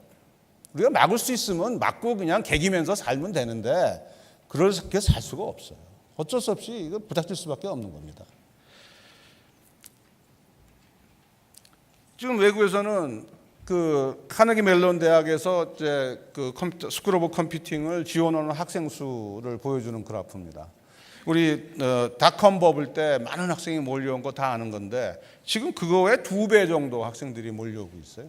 지원율이에요. 그러니까 계산해 보니까 한 40대 1, 그렇죠? 40대 1, 50대 1 정도의 그 경쟁률을 통과해야지 컴퓨터 사이언스 공부를 할 수가 있습니다. 외국서는. 그죠? 그리고 이 아래 있는 그림은 하버드 대학에서 컴퓨터 사이언스 과목에 학생들이 몰려와서 듣는 거예요. 뭐 몇백 명이 와서 듣는 거예요. 컴퓨터 사이언스 과목을. 가장 인기 있는 과목이 됐죠. 한국은 어떤가? 저 카이스트 자료를 제가 준비했는데요. 저희도 2001년 닷컴 버블에 굉장히 학생들이 많이 와서 들었습니다. 그래서 저희 뭐 카이스트 사정 다 아시지만 그 학과가 있는 게 아니고 학생을 받은 다음에 네 듣고 싶은 거 배워라. 전공을 그 다음에 정하지 않습니까? 그러니까 많은 학생들이 와서 컴퓨터 사이언스를 선택을 했어요. 그래서 전교생의 24.4%가 그 컴퓨터 사이언스를 했었는데 지금은 5%입니다. 지금 한 뭐 그 당시에는 학생이 한 600명 왔는데 요새 한 1000명 정도 오니까 요새 한 50명 정도 학생이 이제 전산학을 전공을 하는 거죠. 그래서 언제 막 아마 곧 오지 않을까. 외국서도 그렇게 하고 지금 뭐 한국경제신문에서 이렇게 얘기를 하니까 젊은이들이 컴퓨터를 열심히 해야 되겠다라고 해서 오지 않을까 기대를 하고 있습니다만 와도 걱정이에요. 오늘 하나도 공부 안 하고 코딩 한 번도 안 해본 애들 데려다 놓고 어떻게 저희가 4년 동안에 외국과 경쟁할 수 있는 엔지니어를 만들어 놓습니까? 소프트웨어 하려면 많이 바뀌어야 돼요. 세상이 바뀌어야 돼요. 문화도 바뀌어야 됩니다. 우선 개방, 공유, 참여 이런 거 일상화해야 됩니다. 그 다음에 협동해야 되고 재사용해야 되고 남의 거 이용해서 이렇게 창조해야 되고 매시업이라고 그러죠. 항상 남의 거 갖다가 자기 아이들 얹어가지고 새거 만드는 거예요. 남의 어깨에 올라가서 또 높은 데를 보는 겁니다. 그 다음에 아이디어도 존중해주고 그 다음에 점진적 개선 이거 굉장히 중요한 아이디어거든요. 소프트웨어는 하루아침에 딱 좋은 게 나올 수가 없습니다. 처음에 만든 거 버그 투성이에요. 왜냐하면 복잡도가 너무 높기 때문에. 근데 그거를 계속 고쳐가면서 이렇게 좋게 만드는 겁니다. 여러분 혹시 뭐 구글에서 그 번역해주는 프로그램 써보셨습니까? 10년 전 나올 때는 도저히 말도 안 되는 거였어요. 10년을 계속 그 업그레이드 하니까 이제는 굉장히 쓸만하게 나왔어요. 대한민국에서 이렇게 참아주질 못해요. R&D 뭐 미래부에서 하니까 R&D도 두 번 똑같은 거 하는 일이 없습니다. R&D 과제가 끝나면은 그때 버그 투성인 소프트웨어가 나와요. 그걸 고쳐서 쓸 수 있게 만드는 거는 지원 안 해줍니다. 그죠? 그래서 우리 지금 R&D 체제도 옛날식이에요. 그 산업사회 R&D를 지금 우리가 하고 있는 거죠. 지식정보사회 R&D를 아직 못 하고 있는 겁니다. 뭐 지금 코딩 얘기는 저 김 교수님이 하셨으니까 우리도 좀 열심히 해야 되겠다 생각하고 있고.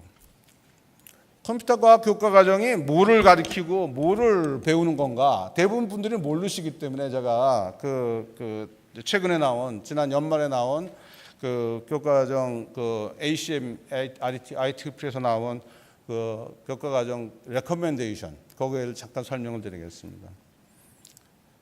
소프트웨어 엔지니어는 컴퓨터 과학의 핵심 기술 요소가 많이 있습니다. 뭐 또 깊은 얘기는 할 수가 없지만, 근데 거기에 이제 뭐 원리가 있고 그거를 실행하는 거 있습니다. 그러니까 뭐 이론과 실무 이거를 굉장히 중요하다. 실무만 갖고 안 되는 거고 이론 갖고도 안 된다라는 거를 학생들이 인식하도록 교육을 하고 있습니다. 그리고 시스템 차원에서 전체를 보는 거예요. 어떤 특정 부분만 보는 게 아니라 시스템 전체 차원에서 조망한 능력을 가리키고 또 뭐 알고리즘을 이용해서 문제 해결 능력을 가리키고 또 프로젝트 경험을 합니다. 그래서 학생들이 계속 프로젝트를 하죠. 그죠? 그 다음에 이거 평생 학습해야 된다. 계속 변하니까 평생 학습에 대한 의지를 넣어주고 또 전문가로서 사회적 책임을 강조합니다. 얼마나 많은 사회 시스템이 컴퓨터를 기반으로 하고 있습니까? 그다음에 소통 능력과 조직의 적용 능력, 그다음에 컴퓨팅의 너무 넓은 응용력에 대한 인식, 그리고 뭐 내가 갖고 있는 것이 다가 아니고 전문가들이 갖고 있는 도메인 지식, 그것이 굉장히 가치가 있는 거다라는 것을 교육을 합니다. 잘 훈련된 소프트웨어 엔지니어를 채용해서 혁신을 해주시기 바랍니다. 저희 그 바디 오브 날리지, 컴퓨터 사이언스가 뭐를 배우는 거냐? 뭐 제가 그 영어로 그냥 쭉 적어놨는데 한번 검토해 주시고요. 지금 제대로 이거를 교육을 해야 됩니다. 이런 거를 해야지만이 지금 그 변화하는 세상에서의 그 혁신을 할 수가 있고요. 아까 기조 연설하는 분들 얘기했듯 그분 들으면서 잘못했냐면 저분은 우리 애들은 코딩은 다 하는 줄 알고 있구나.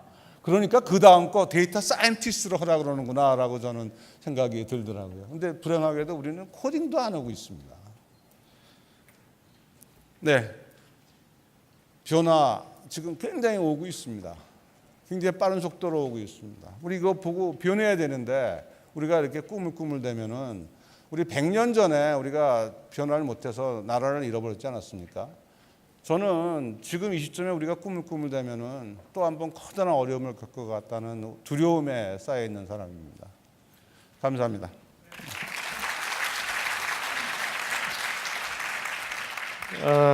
우리 김진영 소장님 말씀 들었는데요.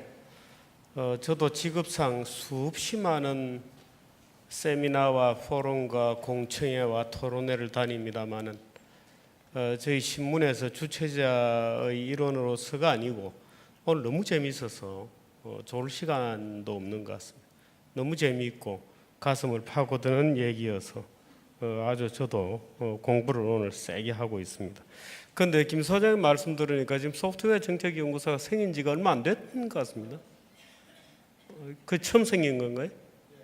그 전에 유사 조직이 없었습니까?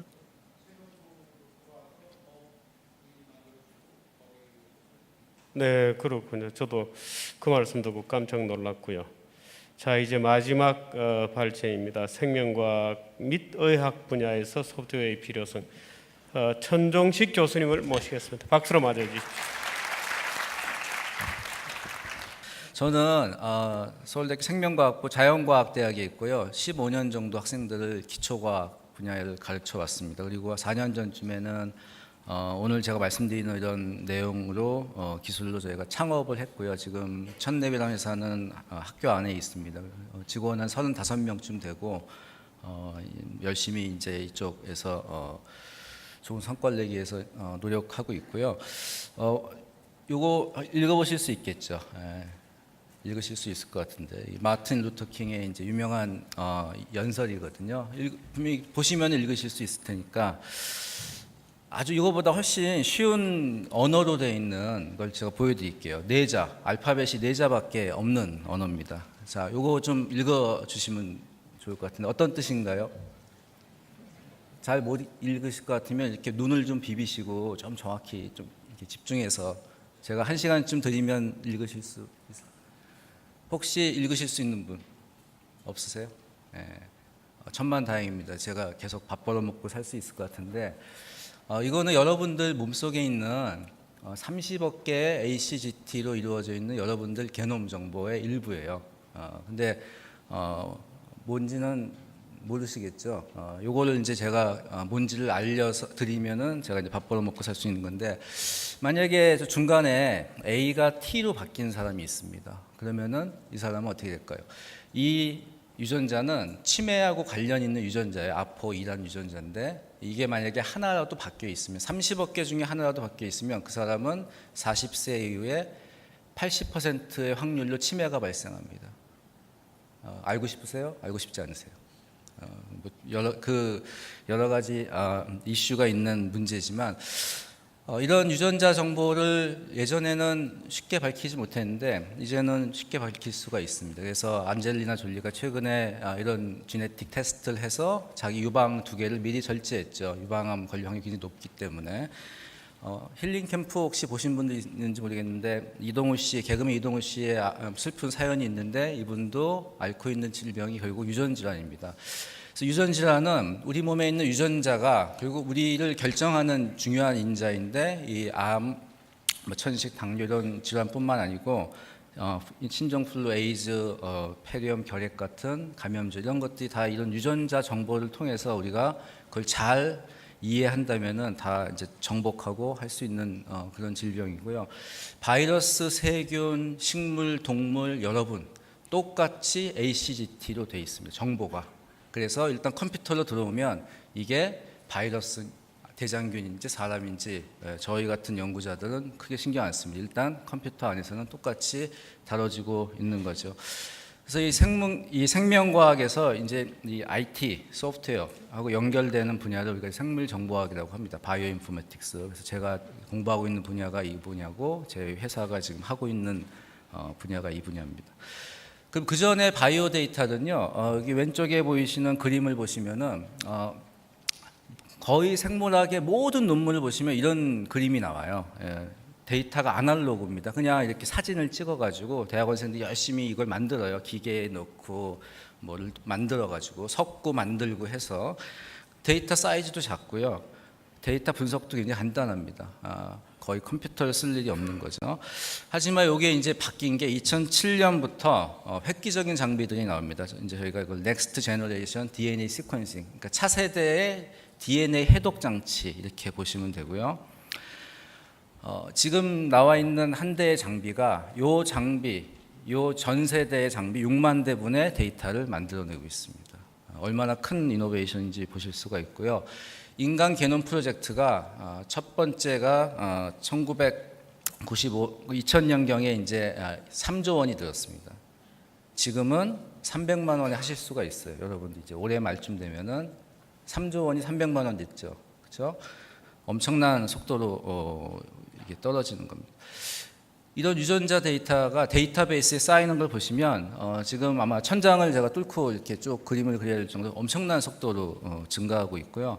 앞에 애쉬턴 사장님이 기조 발표에서 말씀하신 무어의 법칙하고 비교해 보셔도 아래쪽에 DNA 서열을 뽑아내는 그런 속도가 훨씬 빠르다는 걸 아실 수가 있어요. 무슨 얘기냐면은 DNA를 해독해서 나오는 ACGT 정보를 분석할 컴퓨팅, 인프라, 소프트웨어 이런 것이 다 엄청나게 딸린다는 얘기입니다. 제가 대학원생이 이제 들어오면 석사과정에 들어오면 16,000개의 게놈 데이터 비교하는 일을 좀 하지. 그러면 선생님 좋습니다. 데이터 양이 얼마나 됩니까? 16,000개 게놈은 아이폰에 들어갑니다. 데이터 사이즈가 별로 큰 거 아니죠. 자, 근데 그걸 비교를 해야 되는데 하나 비교할 때 1분씩 걸리니까 487년 걸린다. 너 얼마 동안 살 수 있니? 석사과정 학생들 보통 2년 안에 끝내야 되는데, 그렇죠? 이게 이제 앞으로가 아니라 지금 당장 이쪽 분야의 생명 현상을 이해하기 위해서 필요한 어떤 컴퓨팅이나 이런 이슈들이 이제 되는 겁니다. 그래서 연구나 R&D 섹터뿐만 아니고 인간의 게놈 데이터를 다 해독할 수 있으면 거기로부터 여러분들이 치료를 받을 때 엄청난 도움을 받을 수 있거든요. 그래서 의학 분야에서도 이런 바이오 빅데이터 분석이 이제 필수가 되는 사회가 곧 오고 있습니다. 요거는 제 연구실의 학생들인데요. 대학원생들인데 컴퓨터 쪽으로 제가 계속 집중적으로 하다 보니까 여학생이 안 와요. 그래서 그거 좀 제가 오늘 팁을 좀 받아서 갔으면 좋겠는데 여학생들이 왜 우리나라 여학생들이 이 컴퓨터 그다음에 이런 소프트웨어를 싫어할지. 근데 이 학생들을 보면은 준비된 학생이 하나도 없어요. 거의 대학교 4학년쯤 돼서 선생님 이 분야가 관심이 있습니다. 전혀 준비가 안 돼 있습니다. 그러니까 한마디로 말씀드리면 전공 원서책 이렇게 두꺼운 거를 가지고 공부를 딱 해야 될 타임에 딱 와서 IM탐을 모르는 학생이 온 거죠. 거의 이제 그런 수준이라고 보시면 되거든요. 대학 교육에 그 초중고등학교 교육뿐만 아니고 대학 교육에서도 큰 이슈가 있어요. 요거는 저희가 생물학 가르친 일반 생물학 책입니다. 거의 1000페이지에 가깝고요. 생물학이 워낙 지식이 많다 보니까 엄청난 이걸 저희가 1학년 때 가르치거든요. 근데 우리나라의 최고 영재인 영재 고등학교나 영재 그런 학교에서 온 고등학생들이 뭘 하냐면요. 이걸 선행학습을 하고 와요. 그 대학교를 선행학습 거 처음 들어보셨죠? 대학교에 배울 거를 저 두꺼운 책을 다 공부하고 옵니다. 저 시간에 2분의 1, 3분의 1만 코딩을 좀 하고 왔으면 아이들이 미래가 훨씬 좋다. 저는 이제 그렇게 생각을 하는 거고요. 자, 저희 생명과학부에서 학부 교육을 할 때 당장 급해요. 교수님들이 다 인식을 했어요. 데이터를 분석하는 게 굉장히 중요하다. 근데 어떻게 하지? 그래서 저희가 급하게 저희 학부 커리큘럼에 1, 2, 3, 4학년 대학교 학부생들 커리큘럼에 급하게 2과목을 만들었습니다. 저희는 굉장히 운이 좋게도 교수가 50명인데 2명이 있어요. 전공 교수가. 그래서 만들었고요. 2과목 중에 하나는 아이러니하게도 코딩을 가르칩니다. 코딩. 아까 계속 나온 코딩을 과연 생명과학부 학부에서 가르칠 필요가 있는 저희가 이제 필요하니까 가르치게 된 거죠. 의학 쪽에서 보면은 이런 데이터를 이해해서 환자를 치료한다면 굉장히 베니핏이 많다 하는 게 이미 보편화돼 있고요. 미국의 경우에는 그 레지던트 전공의 과정으로 전공 클리니컬 인포메틱스 음상의학 정보 분야라는 걸 만들어서 지금 벌써 교육을 시작을 하고 있습니다. 그래서 우리나라도 이런 것들 이제 빨리 쫓아가야 될 것 같고요. 제가 이제 있는 자연과학대학에 소학, 물리, 화학, 지구과학이라는 그 자연과학 분야가 있습니다. 기초과학이죠, 기초과학. 근데 이 중에서도 사실은 생명과학은 이런 그 컴퓨팅하고 좀 관련이 없었어요. 아시겠지만 뭐 파브르 곤충기 다 기억나시잖아요. 근데 앞으로는 그렇지 않다. 사실 저희가 생명과학을 할 때 가장 데이터나 이런 컴퓨팅하고 가장 밀접한 전공이 될 것 같고요. 기초과학 이제 공학, 의학 이런 걸 놓고 봤을 때는 영어랑 저는 소프트웨어 이런 그 코딩이나 이런 거랑 같은 개념으로 보셨으면 좋을 것 같아요. 영어가 이거를 그냥 하는 툴이지 않습니까? 전공 서적도 보고 해야 되는 툴이고 이 컴퓨터도 그런 개념으로 분명히 이거는 기초적인 툴이다. 그래서 저는 바이오, IT, 융합 이런 말을 저희 분야도 많이 쓰는데 이거 아니라고 생각해요. 제가 영어로 생명과학 책을 보고 영어로 발표하고 논문 발표한다고 제가 영어하고 생명과학을 융합한 건 아니지 않습니까? 소프트웨어는 이제 이런 개념이 아니고 그냥 기본적으로 밑에 깔려야 되는 거다. 이게 제 연구실에 이제 생물학을 연구하는 연구실의 이제 그 모습이고요. 시간 관계상 제가 그 스티브 잡스 자서전에 보시면 인문학과 IT의 그 접점에서 자기가 성공을 했는데 다음에 이제 굉장히 중요한 분야는 바이오, 생명과 IT다 이런 그 문구가 나옵니다. 제가 중학교 1학년 때 애플2를 처음으로 시작을 했어요. 근데 과목도 없고 책도 없고 아무것도 없었습니다. 정말로. 근데 저도 미스터리. 제가 왜 코딩을 그때 혼자서 했는지. 제 친구도 아무도 없었고 저희 집에 아무도 없었고 심지어 서울대학교에 제가 학부를 다닐 때도 아무도 몰랐어요. 제가 이런 걸 하는지 혼자서. 저희 애가 중학교 1학년이거든요. 왼쪽에 있는 아이인데 그래서 내가 우리 애도 이제 가르쳐야겠다. 되게 중요한 그때부터 훨씬 중요하니까 그래서 저 꼬셔가지고 제 연구실에 불러서 먹을 거 사주고 이제 코딩을 가르치려고 딱 보니까 아빠 나 코딩 학교에서 배워. 그래서 그래? 그래가지고 뭘로 배우는데 했더니 웹사이트를 열어가지고 하더라고요. 근데 저희 애가 3시간 이상 뭘 하는 거는 카카오톡으로 친구들하고 채팅할 때, 그 다음에 뭐 좋아하는 그 애니메이션 볼 때 이럴 때밖에 없는데 3시간을 해요 앉아서. 그래서 제가 봤더니 코드 아카데미라는 웹사이트에서 이 재밌더라고요. 보니까 저도 게임처럼 계속 얘가 단계를 클리어하면서 넘어가도록 돼 있는 그런 사이트가 있더라고요. 그래서 저는 이쪽 분야에 제가 전공은 아니지만 미국에서 굉장히 이런 것들이 많이 활성화되고 있고 아까 사회자님 말씀하신 여기 가시면은 충분히 배우실 수가 있을 것 같습니다. 다행인 거는 이 사이트에 보니까 이게 미국 회사인데 한국에 그 한글 엔저 벤처 투자협회라는 데랑 같이 해서 한국어 사이트를 만들고 있더라고요. 그래서 제가 이제 오늘 말씀드린 내용은 제가 학교에서 과학을 연구하면서 또 기업을 하면서 여러 가지 느꼈던 중고등학교, 대학교 할 거 없이 이 코딩, 뭐 소프트웨어 이런 것들은 좀 영어처럼 기본적인 툴이다 이렇게 인지를 하는 게 저는 좋다고 생각이 됩니다. 네, 이상입니다. 네, 고맙습니다. 코드 아카데미닷컴이라는 게 있다 그러니까 저도 한번 들어가서 구경은 해보겠습니다만은 야 3시간씩은 해야 되나요 하루에? 재미가 있으니까 3시간도 할 수 있다 이런 얘기. 지금 우리 김 소장님 그 소프트웨어 엔지니어 얘기를 하시면서 혹시 지금도 소프트웨어 엔지니어가 제대로 대접을 못 받는데 온 국민이 코딩을 배워서 소프트웨어 엔지니어 비슷하게 되면 대접이 더 나빠지나요? 저는 초중고등학교에서 코딩을 하는 것이 소프트웨어 엔지니어를 만들려고 하는 게 아니고요. 그건 다른 거죠. 다른 분야 잘해 보시라고 하는 거고요.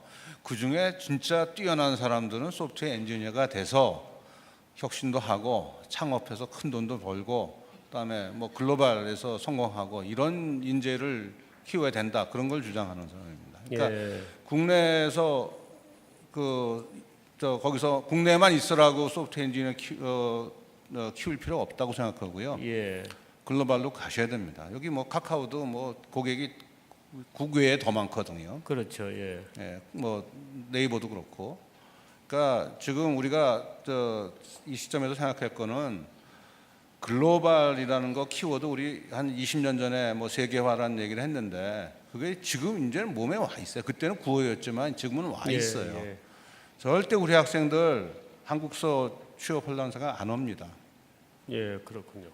천종석 교수님은 그 학교 안에 주식회사 천랩이라고 있습니다. 네네. 직원을 35명 45명쯤 됩니다. 45명인가요? 네. 먹여 살리시나요?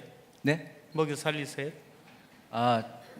그 월급 어떻게 주냐 말씀. 제가 그 질문을 굉장히 많이 받는데요. 네. 월급은 계좌이체로 주고 있고요.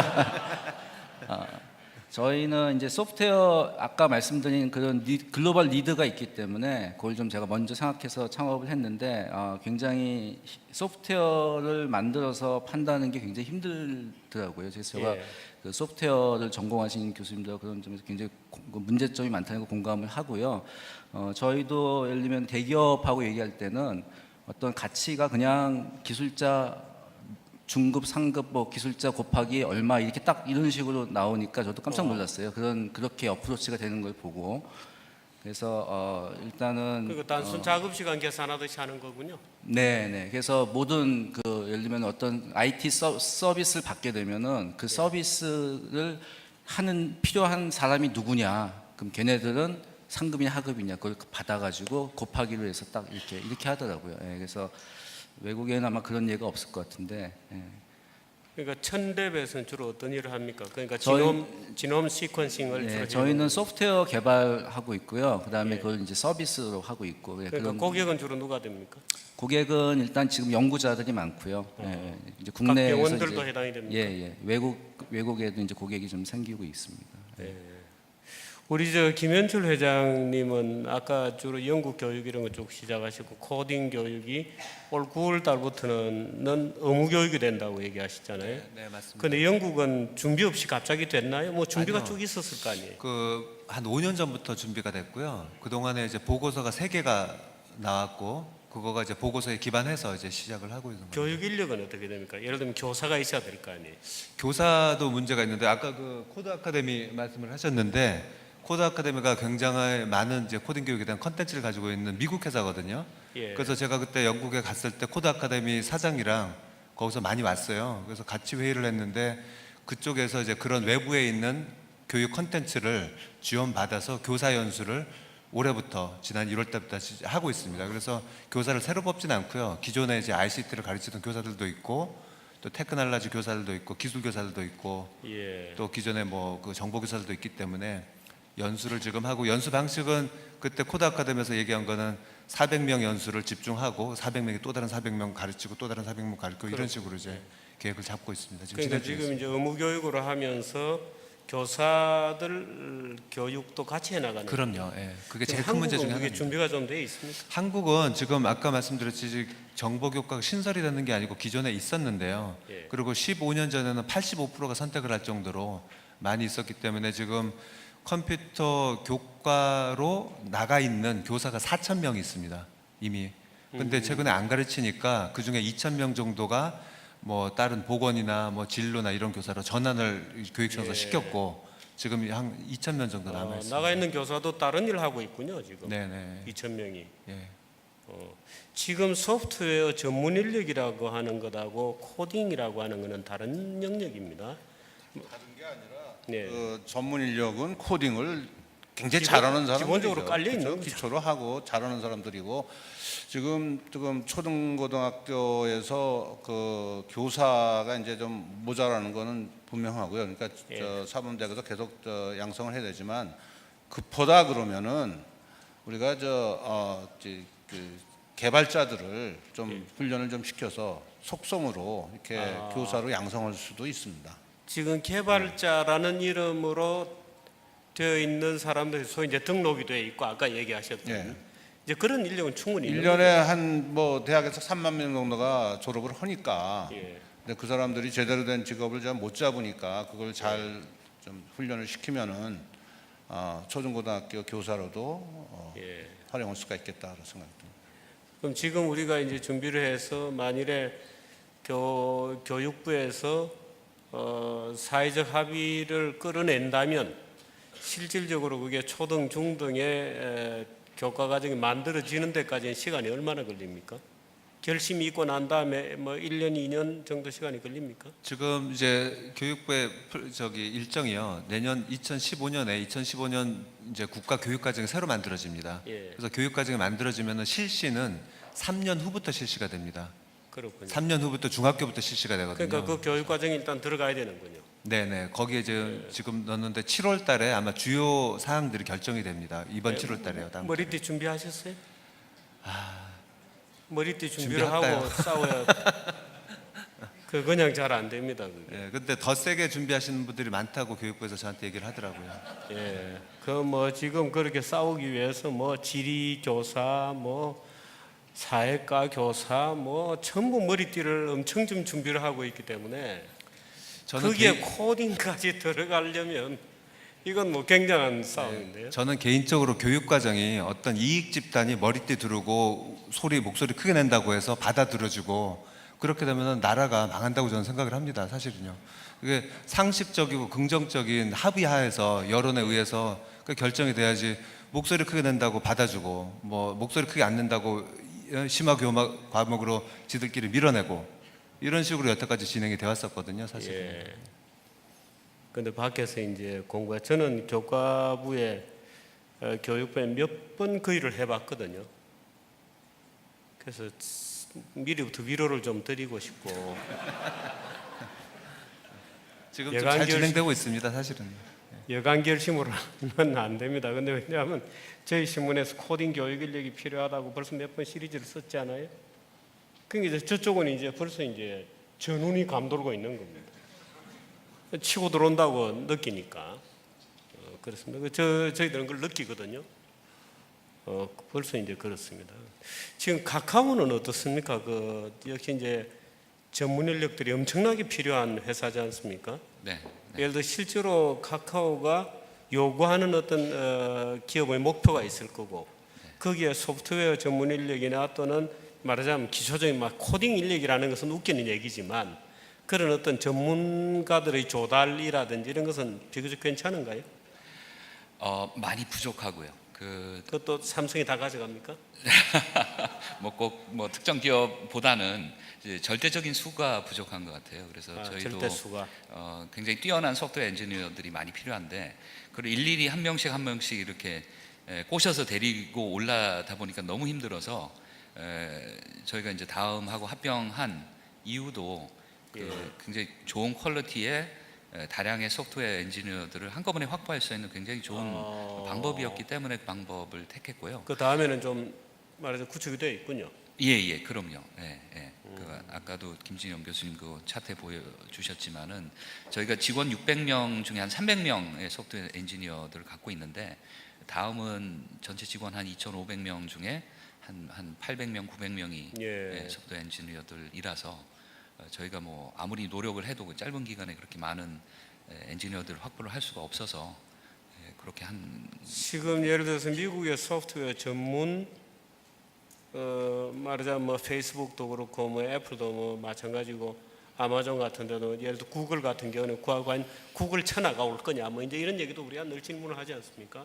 그런데 그런 미국의 인류 기업들에 비해서 말하자면 국내 카카오를 비롯해서 국내 전문적인 소프트웨어를 가지고 사업 비즈니스하는 기업들의 소프트웨어 공급 능력이랄까, 예를 들어 구축 능력 이런 건 대개 뭐 좀 비교가 되나요?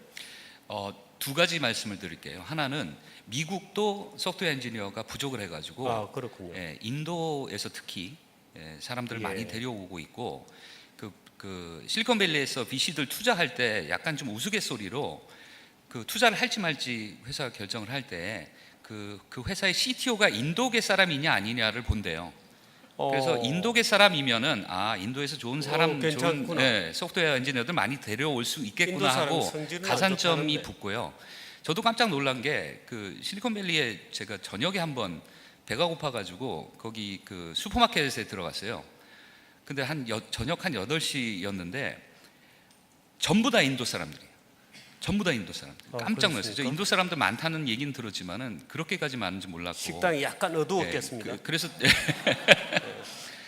우리도 물론 이렇게 자체적으로 소프트웨어 엔지니어들을 많이 길러내는 거 분명히 중요한데 그렇게 해도 지금 모자를 판이기 때문에 인도는 소프트웨어 전문 인력이 어떻게 그렇게 많아졌나요? 인구 자체가 많고 하여간 그 니즈가 있기 때문에 미국이라든지 이제 이쪽 서구 시장에 그 니즈를 일찌감치 파악을 한 것 같아요. 영어도 잘 좀 예. 되고. 예. 중국인은 아직 아니죠. 중국은 아직은 아닌 걸로 알고 있고 하여간 미국은 그런 식으로 지금 네. 프로블럼 솔빙을 하고 있어서 우리도 인도뿐만이 아니고 동남아라든지 이제 이런 해외 국가에서 그런 인재들을 많이 좀 확보를 해야 되는 거 하나 있고요. 그 두 번째는 우리나라도 이제 소프트웨어 엔지니어들 길러내려고 하자면은 학부모님들 인식을 좀 바꿔야 될 것 같아요. 이게 이제 뭐 다들 저희 세대에서는 그 직장 생활 하다 이제 일찍 그 회사를 나가야 되고 이러니까는 뭔가 안정적인 거 해야 된다 그래서 변호사 뭐 의사 뭐 이런 식으로 우리 자녀들 자꾸 이렇게 몰아가고 있는데 그게 아니고 저희가 이제 좋은 성공 사례를 만들어 가지고 김범수나 이혜진이나 김정주나 이런 어떤 스타들을 만들어서 학부모님들이 저런 사람 내 애 한번 만들어 보고 싶다라고 하면은 저절로 이제 교과부에서도 이 소프트웨어 가르치는 것도 다 교육 과정에 넣을 거고요. 학부모님들이 이렇게 원하시면 그렇게 되지 않을까 싶어요. 근데 저희들이 보통 얘기할 때 예를 들어서 테란로의 개발자에 대한 약간의 뭐라 그럴까요? 너무 경쟁이 치열하게 느끼고 그런 상황이 좀 개선이 될 수 있습니까? 소장 어떻습니까? 제가 못 들었는데. 네. 그러니까 테란에 있는 개발자들이 많았잖아요. 지금은 그분들이 거기 계신지 모르겠습니다만은 그 경쟁이 너무 치열하고 말하자면 이 근무에 무슨 모랄 해저드 같은 것도 또 늘 만연해 있는 것 같고 좀 열악하고 이런 분위기가 언제쯤은 좀 개선될 수 있어요? 언제쯤 없어지겠냐고요? 예, 개선되냐? 우리나라에서 예. 글쎄요. 뭐 이거 스위치 하나만 딱 돌리면은 금방 될 것 같은데요. 어떤 스위치를? 예, 그 정부가 그 지식 산업 이렇게 뭐 보이지 않는 것에 대한 가치 인정 예. 이런 거에 대한 좀 방향만 바꾸면은 전 금방 될 거라고 생각합니다. 근데 우선 뭐 오늘 뭐 정부 공공에서 오신 분도 있으신지 모르겠지만 정부 자체가 그 좁은 영역에서의 효율을 위해서 예. 그 산업을 키우겠다는 그런 생각이 없어요. 그러니까 쉽게 말해서 여러분 다 아시지만 정부가 소프트웨어 자기가 돈 줘서 개발해서 용역 줘서 개발해서 지금 기업들이 산업들이 많이 있는데도 불구하고 거기다가 막 공짜로 뿌리지 않습니까? 뭐 예. 우리 카이스트 학생이 뭐 앱을 하나 만들었는데 교육부 교육청에 있는 공무원이 똑같은 거 만들어서 이거 쓰라고 막 압박을 하고 뭐 이런 식의 생태가 벌어지니까 지금 혁신을 할 수가 없는 그런 형태예요. 네. 그래서 그런 형태가 되도록 정부가 약간만 이렇게 스위치만 틀어주면 저는 될 거라고 생각하는데 아마 그게 창조 경제 아니겠습니까? 뭐 미래부가 좀 추구하는 게 그런 것이 될 수 있는 생태계를 만들어라 그러는데 그러니까 쉽게 컨텐츠뿐만 아니고 소프트웨어의 지식 창안물에 대한 값어치도 인정을 잘 안 하는 분위기군요. 그렇죠. 네. 그죠? 보통 저희들은 이제 신문 기자들 컨텐츠를 만드니까 늘 저희들이 불만은 좋은 컨텐츠를 돈 내고 안 본다 하는 게 저희들의 불만이거든요. 근데 좋은 소프트웨어나 어떻든 잘 구성된 소프트웨어에 대한 사회적 평가도 굉장히 낮군요. 우리나라만 그런가요? 우리나라만 그렇습니까? 어떻습니까? 그렇죠. 우리나라만 뭐 심하죠. 가장 심한 나라라고 할 수가 있고요. 지금 우리 이사장님 얘기는 실리콘밸리 같은 데 가면은 인도 기술자들이 꽉꽉 차 있다. 중국은 어떤 단계입니까? 중국은 그 혁신하는 그 기운이 굉장합니다. 예. 그 미국에 있던 중국 사람들이 많이 이제 중국으로 가서 예. 거기 시장도 크고 그러니까 투자도 많이 들어오고 그래가지고 실은 뭐 게임 회사도 이제 카카오도 실은 중국 자본이 지금 상당 부분 차지하고 있는 그렇습니다. 걸로 알고 있고 그렇습니다. 이런 식으로 중국은 혁신 그 기운이 상당히 되고 있고 성공한 스토리도 굉장히 많고 뭐 알리바바라는 그 예, 회사는 지금 뭐 미국 가서 뭐 몇십 조 하지 않습니까? 이런 식으로 지금 우리가 뭐 이거 얘기하면 이제 한이 없는데 그 대기업 중심으로 되어 있는 이 체제에서 소프트 산업이 될 수가 없어요. 예. 뭐 그래서 이런 거부터 좀 바뀌고 그다음에 그 뭐 창업 기업들이 성장할 수 있는 사다리 만들어주고 뭐 공정 경쟁을 할 수 있는 체제를 만들어주고 뭐 이런 상태가 되는 것이 소프트 산업을 위한 뭐 큰 네. 그 방법인데 제가 이 시점에서 말씀드리고 싶은 거는 이제 글로벌로 가자. 뭐 국내에서 너무 이렇게 싸우지 말고 예. 뭐 삼성 잊어버려야죠. 삼성한테 가서 뭐 이렇게 하청받으려고 그러지 예. 말고 잊어버리고 나가자. 뭐 저는 그런 주장을 많이 하는 사람입니다. 네. 중국에서는 어떻든 구글이 중국을 제패하는 것을 막으려고 상당히 애를 쓰는 것 같습니다. 그래서 우리도 사실 뭔가 국가적 차원의 전략이 좀 있어야 되지 않겠느냐고 저는 늘 느끼는데 저는 사실 이쪽 분야에 전문적 지식이 없어서 좀 늘 답답증만 좀 느낍니다. 근데 중국의 외신들 들어오는 걸 쭉 보면 어떻든 구글을 저지하기 위해서 알리바바에 은행까지 주고 이랬거든요 이번에. 그런 노력들을 보면서 굉장히 깜짝 놀랐는데 카카오도 금융업이 약간 같습니까? 예, 저희도 이제 조만간 그 굉장히 간단한 컨셉인데요. 돈을 보내고 받는 기능을 저희가 그 정도만. 네, 일단 단순 그거 소액 결제군요. 그 결제는 아니고요. 그 예. 개인 간 송금, 송금만. 예, 돈을 보내고 받는 거를 지금 구현을 하려고 하는데 그것도 쉽지가 않더라고요. 아마 이제 규제가 들어와서 못할 거거든요. 뭐 송금이나 뭐 결제나 내가 보기엔 똑같은데 그런 말 안 쓰잖아요. 그렇군요. 참 우리나라는 지금 박근혜 정부도 너무나 많은 문제들을 안고 있고 오늘 저희들이 소프트웨어 또 코딩 우리가 어떻게 창의적인 이 정보통신 시대에 정말 창의적인 아이들을 길러낼 거냐 하는 문제를 쭉 이렇게 짜집기로 들어봤습니다. 한 분 한 분 말씀들이 너무 소중한데 마지막으로 한 1분 정도씩만 간단하게 좀 한 라운드 더 해볼까요? 천 교수님부터. 예. 제가 말씀드리고 싶은 거는 제가 이제 학교에서 학생들을 볼 때는 그 코딩이나 이런 걸 애들이 관심을 갖기 시작해 너무 늦어요. 그러고 나서 애들한테 너 이걸 왜 그동안 왜 안 했니? 그러면 아이들이 경험할 기회조차 없었다는 거죠. 전혀 경험할 기회를 안 주고 올라온 겁니다. 대학교까지. 그래서 여기 이제 그 교육하시는 분들도 다 계시지만 뭐 이렇게 많이 교육시키는 것보다 최소한 어느 아이들이라도 한 번이라도 경험을 하고 나는 이거 적성이 안 받고 재미없네 이러면 되고요. 그 중에 많은 아이들이 저 얘가 3시간 동안 혼자 막 하듯이 공부를 할 겁니다. 그러면은 제가 보기에 문제가 많이 좀 해결되지 않을까. 경험을 꼭 할 수 있는 기회를 주자. 제가 그런 말씀 드리고 싶습니다. 네. 예, 그리고 김 소장. 네. 그 아이디어가 생기는 거는 뭐 어쩌다 저쩌다 막 생기죠. 물론 자주 생기는 사람도 있지만, 근데 그 대부분 생긴 아이디어를 대부분 버리죠. 구현을 못하죠. 저는 구현하는 능력이 소프트웨어 능력이라고 생각합니다. 예. 그러니까 그런 능력을 가져야지만 지나가는 아이디어를 잡아서 산업으로 이끌어낼 수 있고 뭐 행운을 찾을 수가 있다고 생각합니다. 네, 김 교수님. 아까 많은 말씀을 드리고 또 드렸는데요. 저는 기본적으로 지금 현재 우리가 어디에 위치했냐면은 산업 경제 세력과 디지털 경제 세력의 충돌 지점에 있다고 생각을 합니다. 예. 소프트웨어 인력이 3D 작업이라고 그러고 돈도 못 받고 산업 경제 틀 안에 있기 때문에 그런 거고요. 디지털 경제로 가면은 전혀 또 다른 얘기거든요. 예. 그리고 또 우리가 이제 아까 말씀드렸던 소프트웨어 감옥이 정규 국가에 들어오고 그걸 막고 있고 이것도 그 둘 세력 간에 저는 예. 싸움이라고 하고 분명한 것은 디지털 경제로 넘어간다는 거고요. 그 시작을 교육에서 시작해야 된다 이렇게 생각을 하고 있습니다. 산업 경제에 속하느냐 디지털 경제에 속할 우리 김 교수님이 절 보시기에 네. 디지털 경제인이 될 가능성이 있어 보입니까? 노력하면은